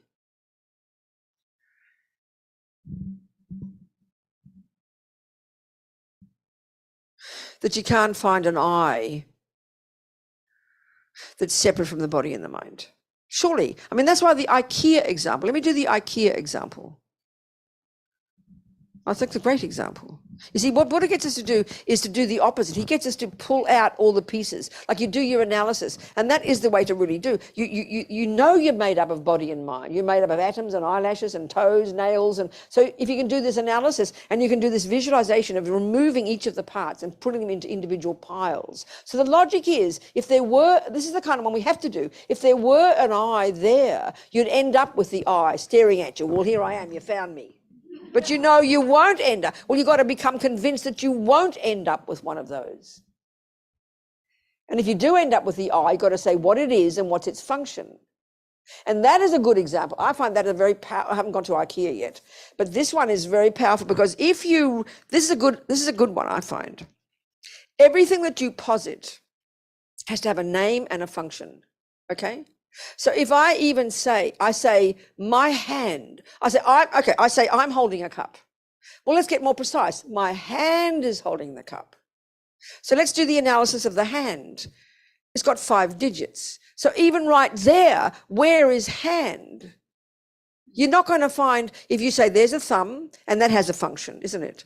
And there's the index finger and that has a function. And you can look at each piece and see exactly its function. Do you agree with this? And you could complete the job of holding the cup by knowing the function of each of the 5 fingers and the palm. So where's the job left for an intrinsic hand? There is no job left. It's the same with the eye. It's a good analysis. So if you say each of the parts in the body has a job, and if you listed everyone, there'd be millions. The eyelashes have a job. The eye has a job. The nose has a job. And you give a job, you designate a job to each bit, then you wouldn't have a job left over for a thing called eye. It's feeling all left out. Well, what job have I got? There isn't one. That is the type of analysis negating that can get you to realize there isn't an eye, as opposed to the one of doing the other one of searching for it.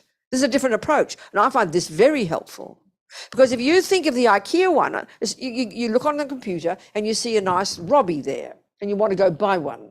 And then you get a bloody box full of ridiculous parts like legs and eyelashes and noses and hearts and livers. So you've got to construct this boring old person, right? But sort of all the time you're looking, you're gradually putting all the bits together. And this is a really good point. It could be the same as a cup or an envelope or anything.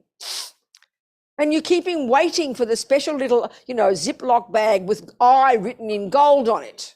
But then you finally get all the parts together. You won't have a piece called an eye because there won't be a job for a piece called an eye. This I find a very powerful argument. Can you see my point? Even just the hand. Hand is a name we give to the parts. It's exactly the same argument.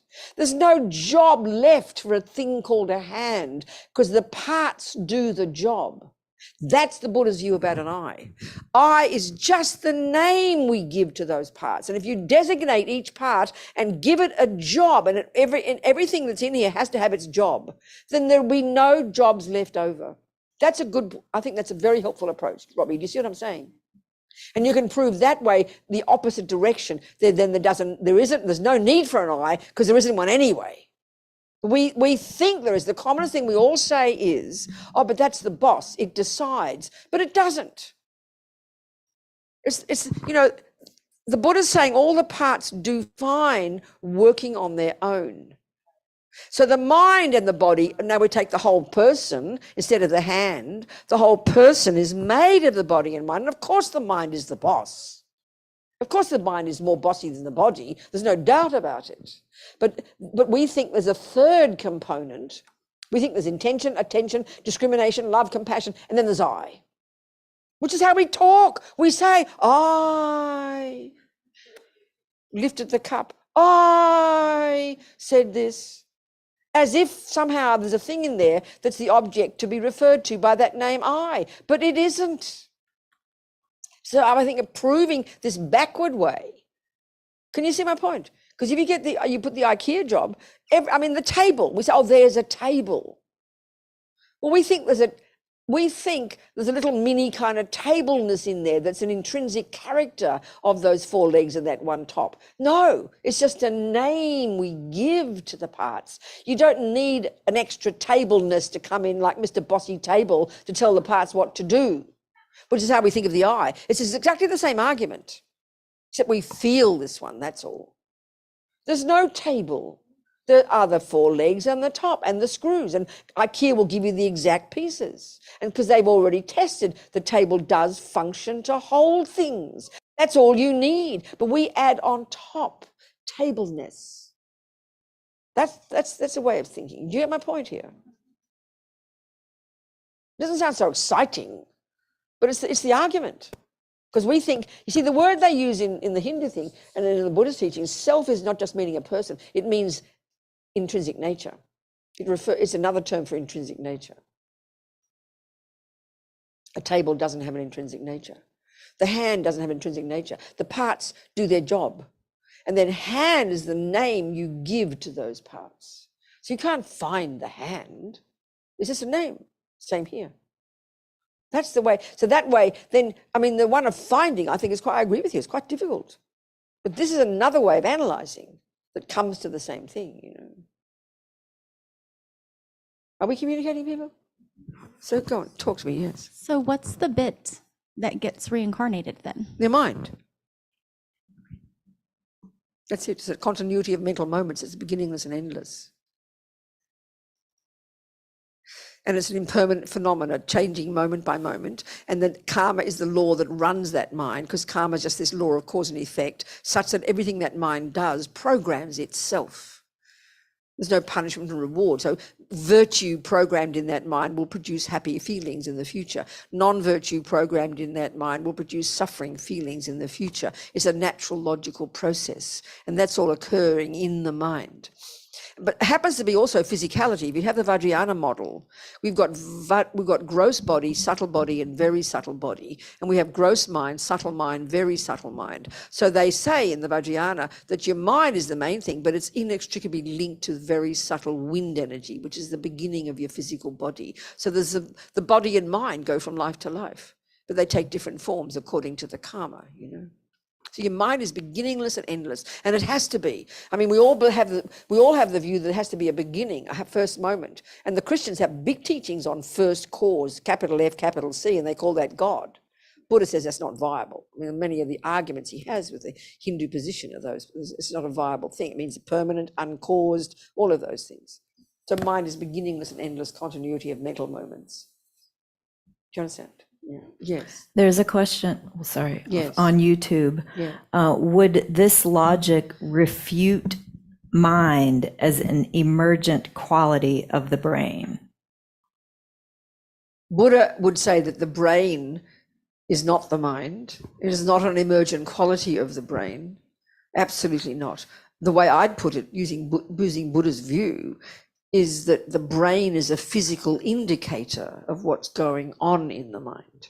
So like, I mean, I find the point about neuroplasticity really quite helpful, because in the West, we only refer to the brain, but we know very well with neuroplasticity, and they've proved it, with by having new thoughts, you grow, you develop new neural pathways, don't you? So if the mind if the thoughts are the ones that make the brain change, well, it's clearly the thoughts are more powerful than the brain, aren't they? I mean, to change your brain, you don't go in there with a scalpel, do you? You just sit there and have new thoughts. Well, that's Buddhism. That's all he's saying. So brain is a physical indicator, I'd put it, of what goes on in the mind. Whereas in the Western view, we think the brain is the mind. Not at all.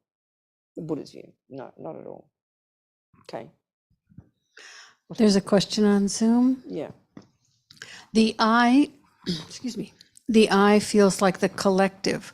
What is the mind made of? Does emptiness apply to the mind? Everything that exists, everything we can posit as existing, everything we can label and define and then prove that it functions in the way you define it, that's how you prove conventionally something exists. So mind, the definition of mind, is that which is clear, which means not physical, and that which cognizes. So mind, like everything else, is empty of intrinsic existence. Okay. Whatever exists by definition has no intrinsic nature. Everything that can be posited as existing by definition is empty of intrinsic existence. It's what defines everything as existing finally. Yeah. Robina, I'm struggling with the word mind. Mind. Good. Okay, go on. I don't know what that. Okay, it's the word in Buddhism or the word consciousness, they are synonymous, and they refer to your thoughts, feelings, emotions, unconscious, subconscious, instinct, intuition, all the things that we experience. The difference between your dead body and your live body is the absence of mind. So consciousness in Buddhism is not physical, it's not equivalent to a soul, it is not a function of the body, it's linked to the body, and it runs the show. I'm having trouble defining for myself, based on what you're saying, what is mind. So tell me a bit more what you'd like to say, some more words then. And be sure to hold the microphone close so I can that hear him, folks right? on Yeah, Zoom go and on. YouTube can Yeah, hear. go on. Yeah, go on. So tell me more. When I think about a body, I Yeah. think about atoms and molecules That's right. swirling around. And that gives me consciousness, gives Oh, me okay. So mind. then that's your view that the body gives consciousness. Okay, that's where we differ. Okay, good. So go on. When those systems stop. The when physical systems body- stop. Yes, when Yep. the physical body Yep. stops. Yep. Are you saying that there is something else Oh, called yeah, that's the point. That's mind? Buddha's entire point. Okay. The whole of Buddha's teachings are based on the assumption. Let me just say it to you, just a second, I want to hear. The Buddha's view is complete. The entirety of Buddha's view of the universe, of the world, of everything, of happiness and suffering, and the universe and existence is based upon his own observation that there is a thing called a consciousness that is not physical. It is not a function of the brain. It is not coming from a creator. It doesn't come from mummy and daddy, and it's beginningless and endless. What is it? It's your capacity for cognition. I have no experience of that. Every second you're having the experience of cognition, of experiences, Yes, of that's feelings, dependent of happiness. upon my body. I didn't argue with that. I didn't say it wasn't. Okay. But it's still there. Something to be dependent on your body has to be a thing that's separate from the body. If something's dependent upon the body, it's got to be separate from the body. So mind and body are separate entities, but they're inextricably linked from the Buddhist perspective. Yeah. This is the Buddhist I just have view. trouble with mind. No, I understand.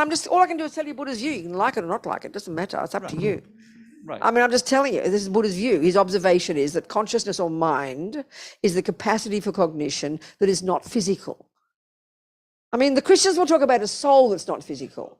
Yeah. I'm just telling that. I'm just telling you. Some people do posit a not physical thing. The materialist model does not posit anything not physical about a person. And what you're saying is the classic materialist philosophical view of a person. I agree with you. I understand. But that's not the Buddhist one. The Buddhist one is consciousness or mind is the love within you. Love, your feelings, your emotions, your happiness, your sadness, your blissful feelings, your crazy feelings, your psychosis, your generosity, your intelligence, your capacity to make a cake. All of that is a function of your consciousness, which does exist at this moment in time, interdependently upon the body functioning properly. There's no argument with that, but they're separate entities, is the Buddha's view. Inextricably linked, but separate. That's all. So when you die, when this baggage stops, what's your name? John. Who? John. John, when John dies, the body, as we know it, will go into caca and dust. But consciousness, John's consciousness from the Buddhist perspective, driven by the law of karma, will continue after that death. And then based on what actions John has done, will attract a new womb and a new body and have a new life. That's the phenomenon.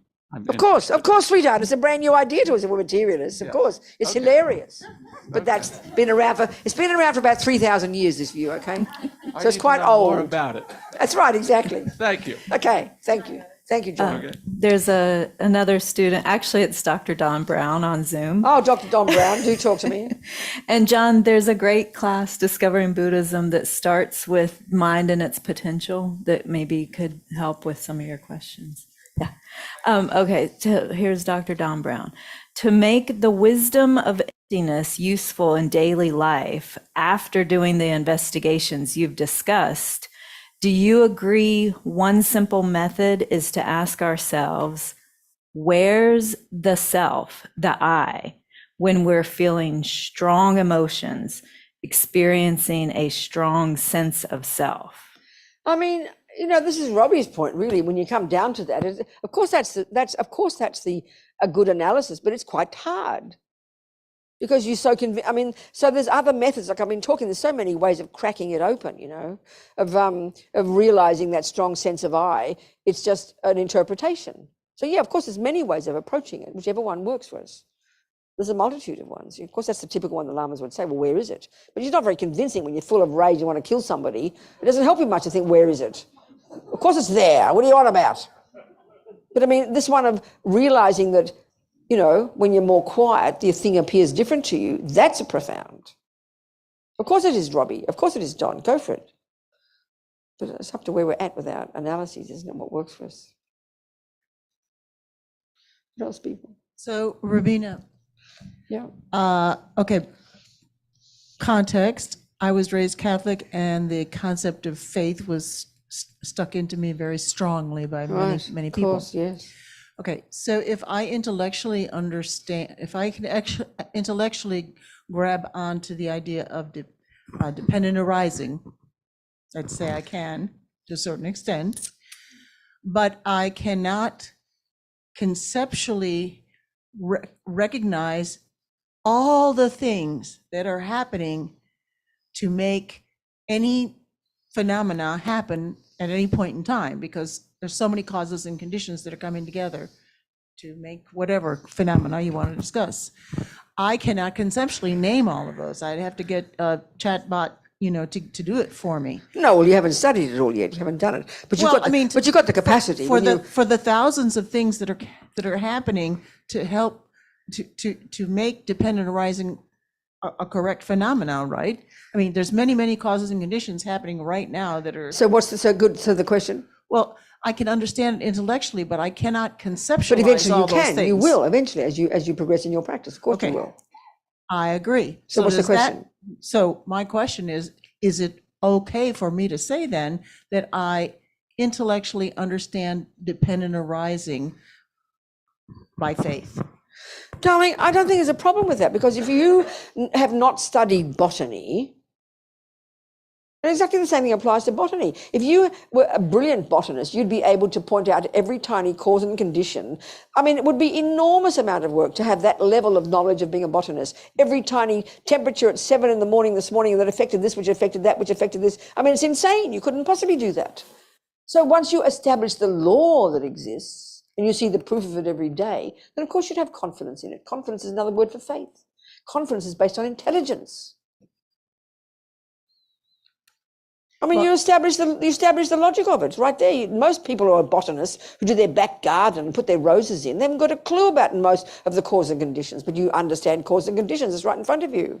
Of course, you'd have confidence in the law. You'd have confidence in the existence of that law. Of course you would. It's the same here. Identical, the same approach, no different. Okay, thank you. But we've got to establish, this is the point, that it's not what we're not used to, because we're not used to thinking of religious teachings as being established in logic. But the Buddha, every word because he's not a creator, every word the Buddha is pointing out is from his own direct experience. And so when your mind is finally developed, you'll have the knowledge, you'll have the wisdom that can see every tiny cause and condition. That's the capacity of the mind to cognize that which exists. So the same with botany. If you're really good at botany, it's all there for you to learn. It's all there for you, staring in your face. It's up to how much you want to learn it. But you can, without learning it, you can still have faith in the logic of it because you can see the daily proof. It's the same thing. You see my point? Yes. It's not just giving up and blindly believing. That's what we tend to think it means. No, not at all. That's ignorance. Yeah. You know that the law is, I mean, it's like, you haven't studied Einstein, but you hear all the you've been through the system and you hear all the people who've also proved it. You can say, you haven't learned it, but you can say it's all there for me to learn anytime I want it. It's all there. You can say you have trust in Einstein. You have trust in if you go to Robbie, you don't know, you haven't studied the heart and the lungs, but you can, based on his reputation, based on what you've said and seen and heard and checked, you can say you have faith in him. Of course you can. But it's based on intelligence, not because he's got a cute nose or something. Do you understand? Yes, I do. Okay. Thank you. What else, people? 10 to 9. What else? There's one more on YouTube. Yes. Any chance you could comment on how this subtle wind that you mentioned becomes a physical body? Well, yeah, okay. I can just say what I understand a bit. According to the Vajrayana, you've got gross body, this bag of bones, as we know, and you've got gross consciousness, which is just sensory consciousness. So clearly, and this is a good example for John, this is the way the Buddhism would talk, John. You've got an eyeball, which we know. And then what we'd say in our materialist model is that the eyeball, when it all works together, has can see shape and color, for example. But the Buddha's view would be, unless there's your consciousness there, which is not physical, joined with the eyeball, this capacity for cognition, the consciousness, eye consciousness conjoined with the eyeball and all the nerves, then you'll have a cognition of color.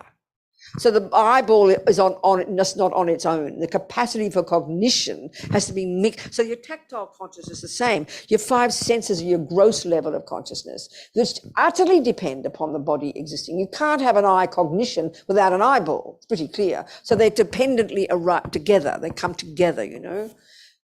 So then you've got subtle consciousness, which they refer to as the mental states. They're much more subtle, like love and compassion and all the other subtle mental states. And they exist independently with all this.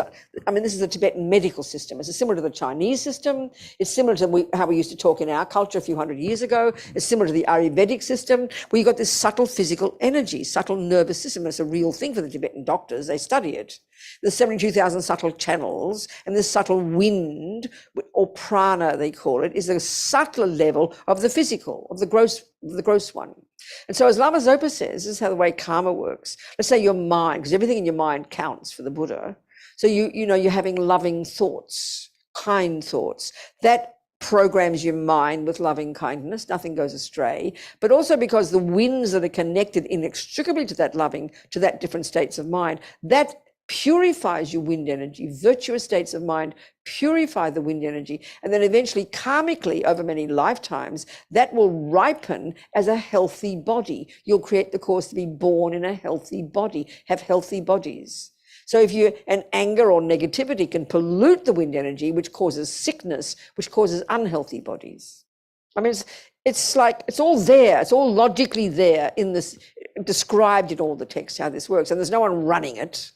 There's no boss, there's no punisher, there's no rewarder, there's no creator. It's a natural law, how all this works. So I can only just say that. But I mean, I think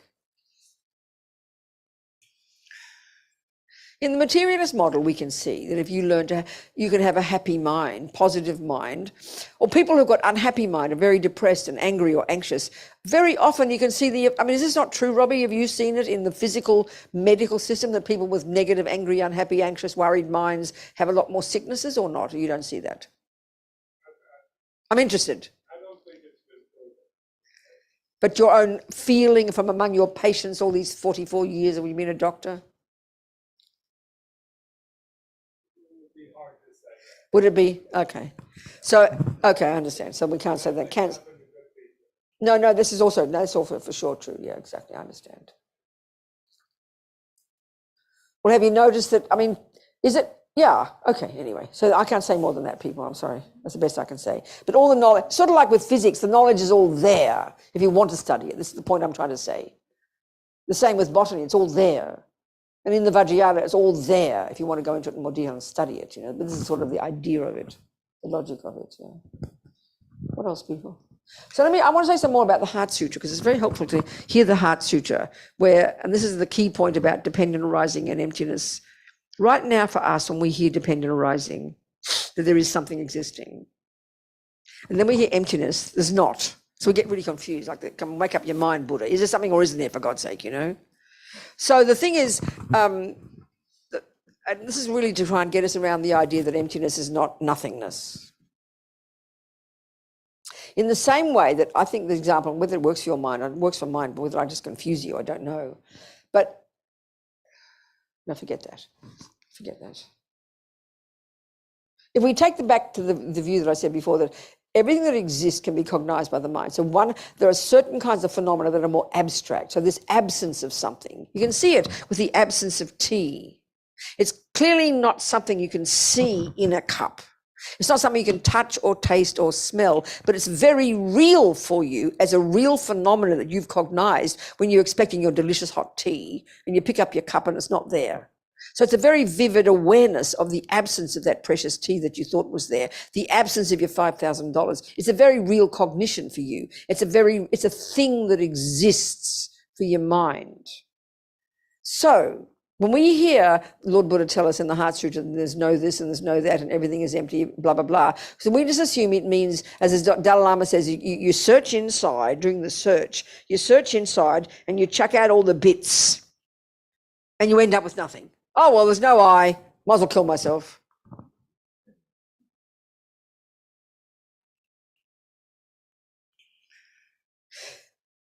Buddha says in the Heart Sutra, he uses the example of the 5 aggregates. He starts with those. In the first one, form. We can use any word there. Form is empty, he says. Then he says emptiness is form. Then he says emptiness is nothing other than form, and form is nothing other than emptiness. And all he's saying is, like, use example, okay, simple example, would we all agree that blue is a characteristic of this cup? We would, wouldn't we? And a more subtle, impermanence is a characteristic of this cup. That's a more subtle phenomenon, but we know it from, and that's even more abstract too, because you can't see it with your eyes. But we know that it refers to the capacity for the cup to break. You get my point? Blue is easy to see. So blue is a characteristic of this cup. Impermanence is a characteristic of this cup. Well, emptiness of intrinsic blue cup is a characteristic of this cup. Can you hear that? So how could you have emptiness of intrinsic blue cup if you didn't have a bloody blue cup? Excuse me being Australian here. You get my point? So how can you have emptiness without a thing? You can't. So form without, so I, so spelling it out, you could say form or I, any word there, doesn't matter. The interdependent I is empty of existing is empty of existing from its own side. And that emptiness of an independent I is existing right there on the I that does exist. So blue is the okay, I don't mean to make it more complicated. You can't have emptiness of intrinsic I without a conventional I. That's all. So you can't have one without the other. So it can't be nihilism. That's all I'm saying. To say there's no I is like saying, oh, there's no dollars in my bank, I might as well die, you know. Not the point. Emptiness of intrinsic existence is the absence of something you thought was there, right there on the I. The conventional I, the merely labeled I, which of course is subtle. That's what I wanted to say. So maybe it's enough. And I probably confused Churchill even more. I'm sorry, Churchill, he's gone anyway. I'm sorry, Churchill. I'm sorry to upset. I'm sorry to, I mean, if I've said wrong views, I'm very sorry. You better check with Geshe-la. I've led you up a garden path. Only based on what I've understood and learned from the same teachers as Geshe-la. All from the same, we're all in the same family, basically, isn't it, really? So people, what else do you want to ask? We can go further. I'm happy. It doesn't matter. It's 5 more minutes. Look, you want to ask questions? There's another question on Good, Zoom. good. How do we use this knowledge of dependent arising and emptiness to lessen attachment? Like I said, you know, realize when you look at that cake or the person or your own body or your own life or who you think what's going to make you happy, you realize that so much of what you think is existing there is made by your own mind. That's already right there, exactly right there. So you don't throw the baby out with the bathwater and become nihilistic. No. There is still a cake there, and it will still trigger pleasure when you put it in your mouth. But attachment exaggerates, and attachment also comes from, it's very emotional. So when we have strong attachment, it's this emotional component that's so painful. Because we, especially when it comes to a person, attachment to a person, it's like your whole life depends upon that person. You can't even imagine existing without that person. You can't imagine any happiness that isn't triggered by that person. Whereas even the example there is that the happiness you experience is a state of your own mind. It can't come from a person. Happiness can't come from a cake. It can be a catalyst. So that's another way that I find it helpful. The cake or the person out there, your beloved boyfriend or your child, they are catalysts that trigger your happy feeling. So attachment makes you, it's also another way to put it, attachment is the symptom of a really low self-esteem person. The irony of attachment is that the more you have attachment for someone else, the less you think you are anything. You just think you're nothing. So that's enormously fearful, it's anxiety-ridden, it's panic-stricken. I am nothing. Attachment is a symptom of a very low self-esteem person. So join the universe, people. So if you're giving up, another way to put it is if you're giving up attachment, you don't give up caring, you actually increase your love and your compassion, because love and compassion are completely different from attachment. Love is the delight in someone else being happy, and that's where real pleasure comes from, not the pleasure that comes from attachment. We have to discover that. So slowly, slowly. What else, people? I think. Anything else? Anybody, sweethearts? On Zoom or here? Is that enough for now? So I'll see you next year, I suppose. I don't know when I'm coming back when you. I've got to. Yeah, I'll see you next time, isn't it? Keep moving, keep studying, keep looking, keep analysing. That's it. Keep moving and never give up. And John, if you discover, Dalai Lama says, John, if you can prove that Buddha's wrong, you must chuck him out. So just kind of take it as your hypothesis. That's the right approach, like you would with Einstein. You know, I remember in New Zealand, it was a scientist actually, I always quote this. He said, this is a really good point, who revealed the teachings to the Buddha? And that's a valid statement if you have a Christian teachings, because God revealed. But it's not like that in Buddhism. So I said to him, would you ask Einstein who revealed the teachings on relativity to him? Of course, he laughed, because you wouldn't, because we know they came from Einstein and his clever brain. The Buddha's teachings are the same. So the Dalai Lama says, if you decide you're going to take on board Buddha's methodology, then obviously for Einstein the same, you know he did all the hard work. You don't just believe in relativity, you go prove it yourself. It's the same here. And then if at some point you prove that Einstein's wrong, of course he'd be the first person to be happy. Buddha the same. So that's a really important approach. Don't just swallow it whole, or even that wrong view of blind faith. Not like that, you know. I like the word confidence, confide, with trust. But it's based on intelligence. And you go one step at a time. But the real point of all this stuff, which can sound so intellectual, is to try and apply it experientially. To realise our mind exaggerates things. That's the way to see emptiness, in essence. Our mind exaggerates. So and the delusions exaggerate.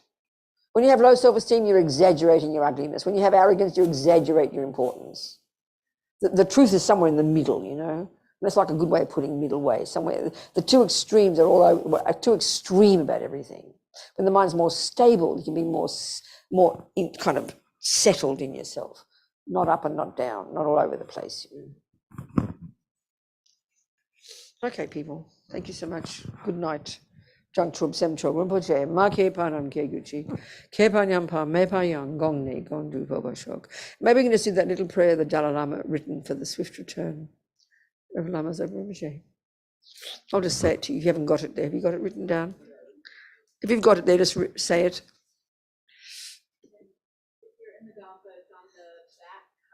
I can't read it. I can't see. Bit loud, but it's a bit bigger.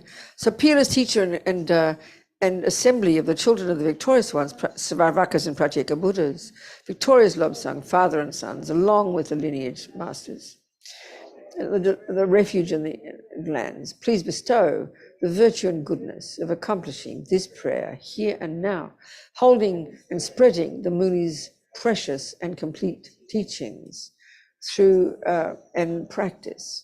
Well, the armor of, thank you, darling, so kind, thank you. More incomparable, venerable Guru, to you I make request.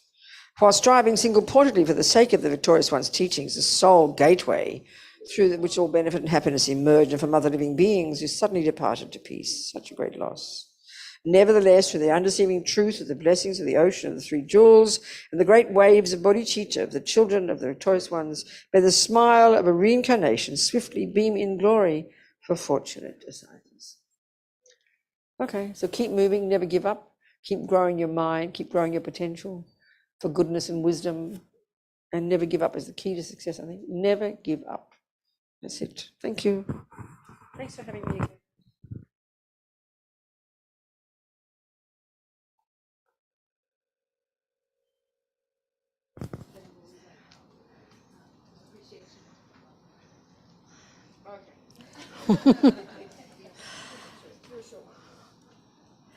Saji puki jukshin metog kamri ra shi ni de gen pa di sangye xing du mik te u wai Droku nam dag xing la tu par shog Jetsun lama kutse rab ten Ching nam katrin le jok chur ge padang Lo zang ten pe drun me sa sung gi Dro e mun sel tak tu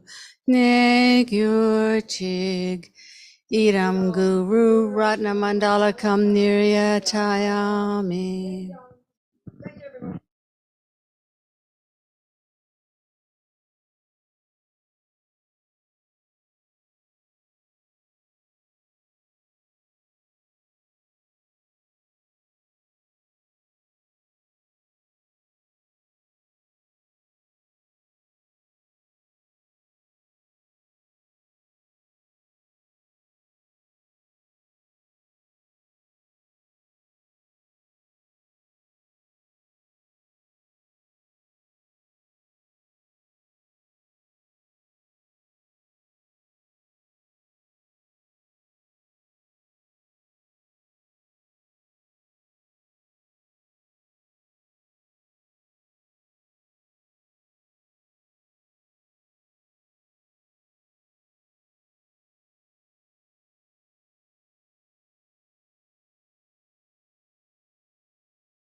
And if anybody here in the Gampa can stay and help us put things back together, we'd appreciate it. Thank you. Good night, dear Zoomies. Thank you so much. Wonderful to see you all. Thank you. Thank you for hosting. Thank you. And good night, our YouTube friends.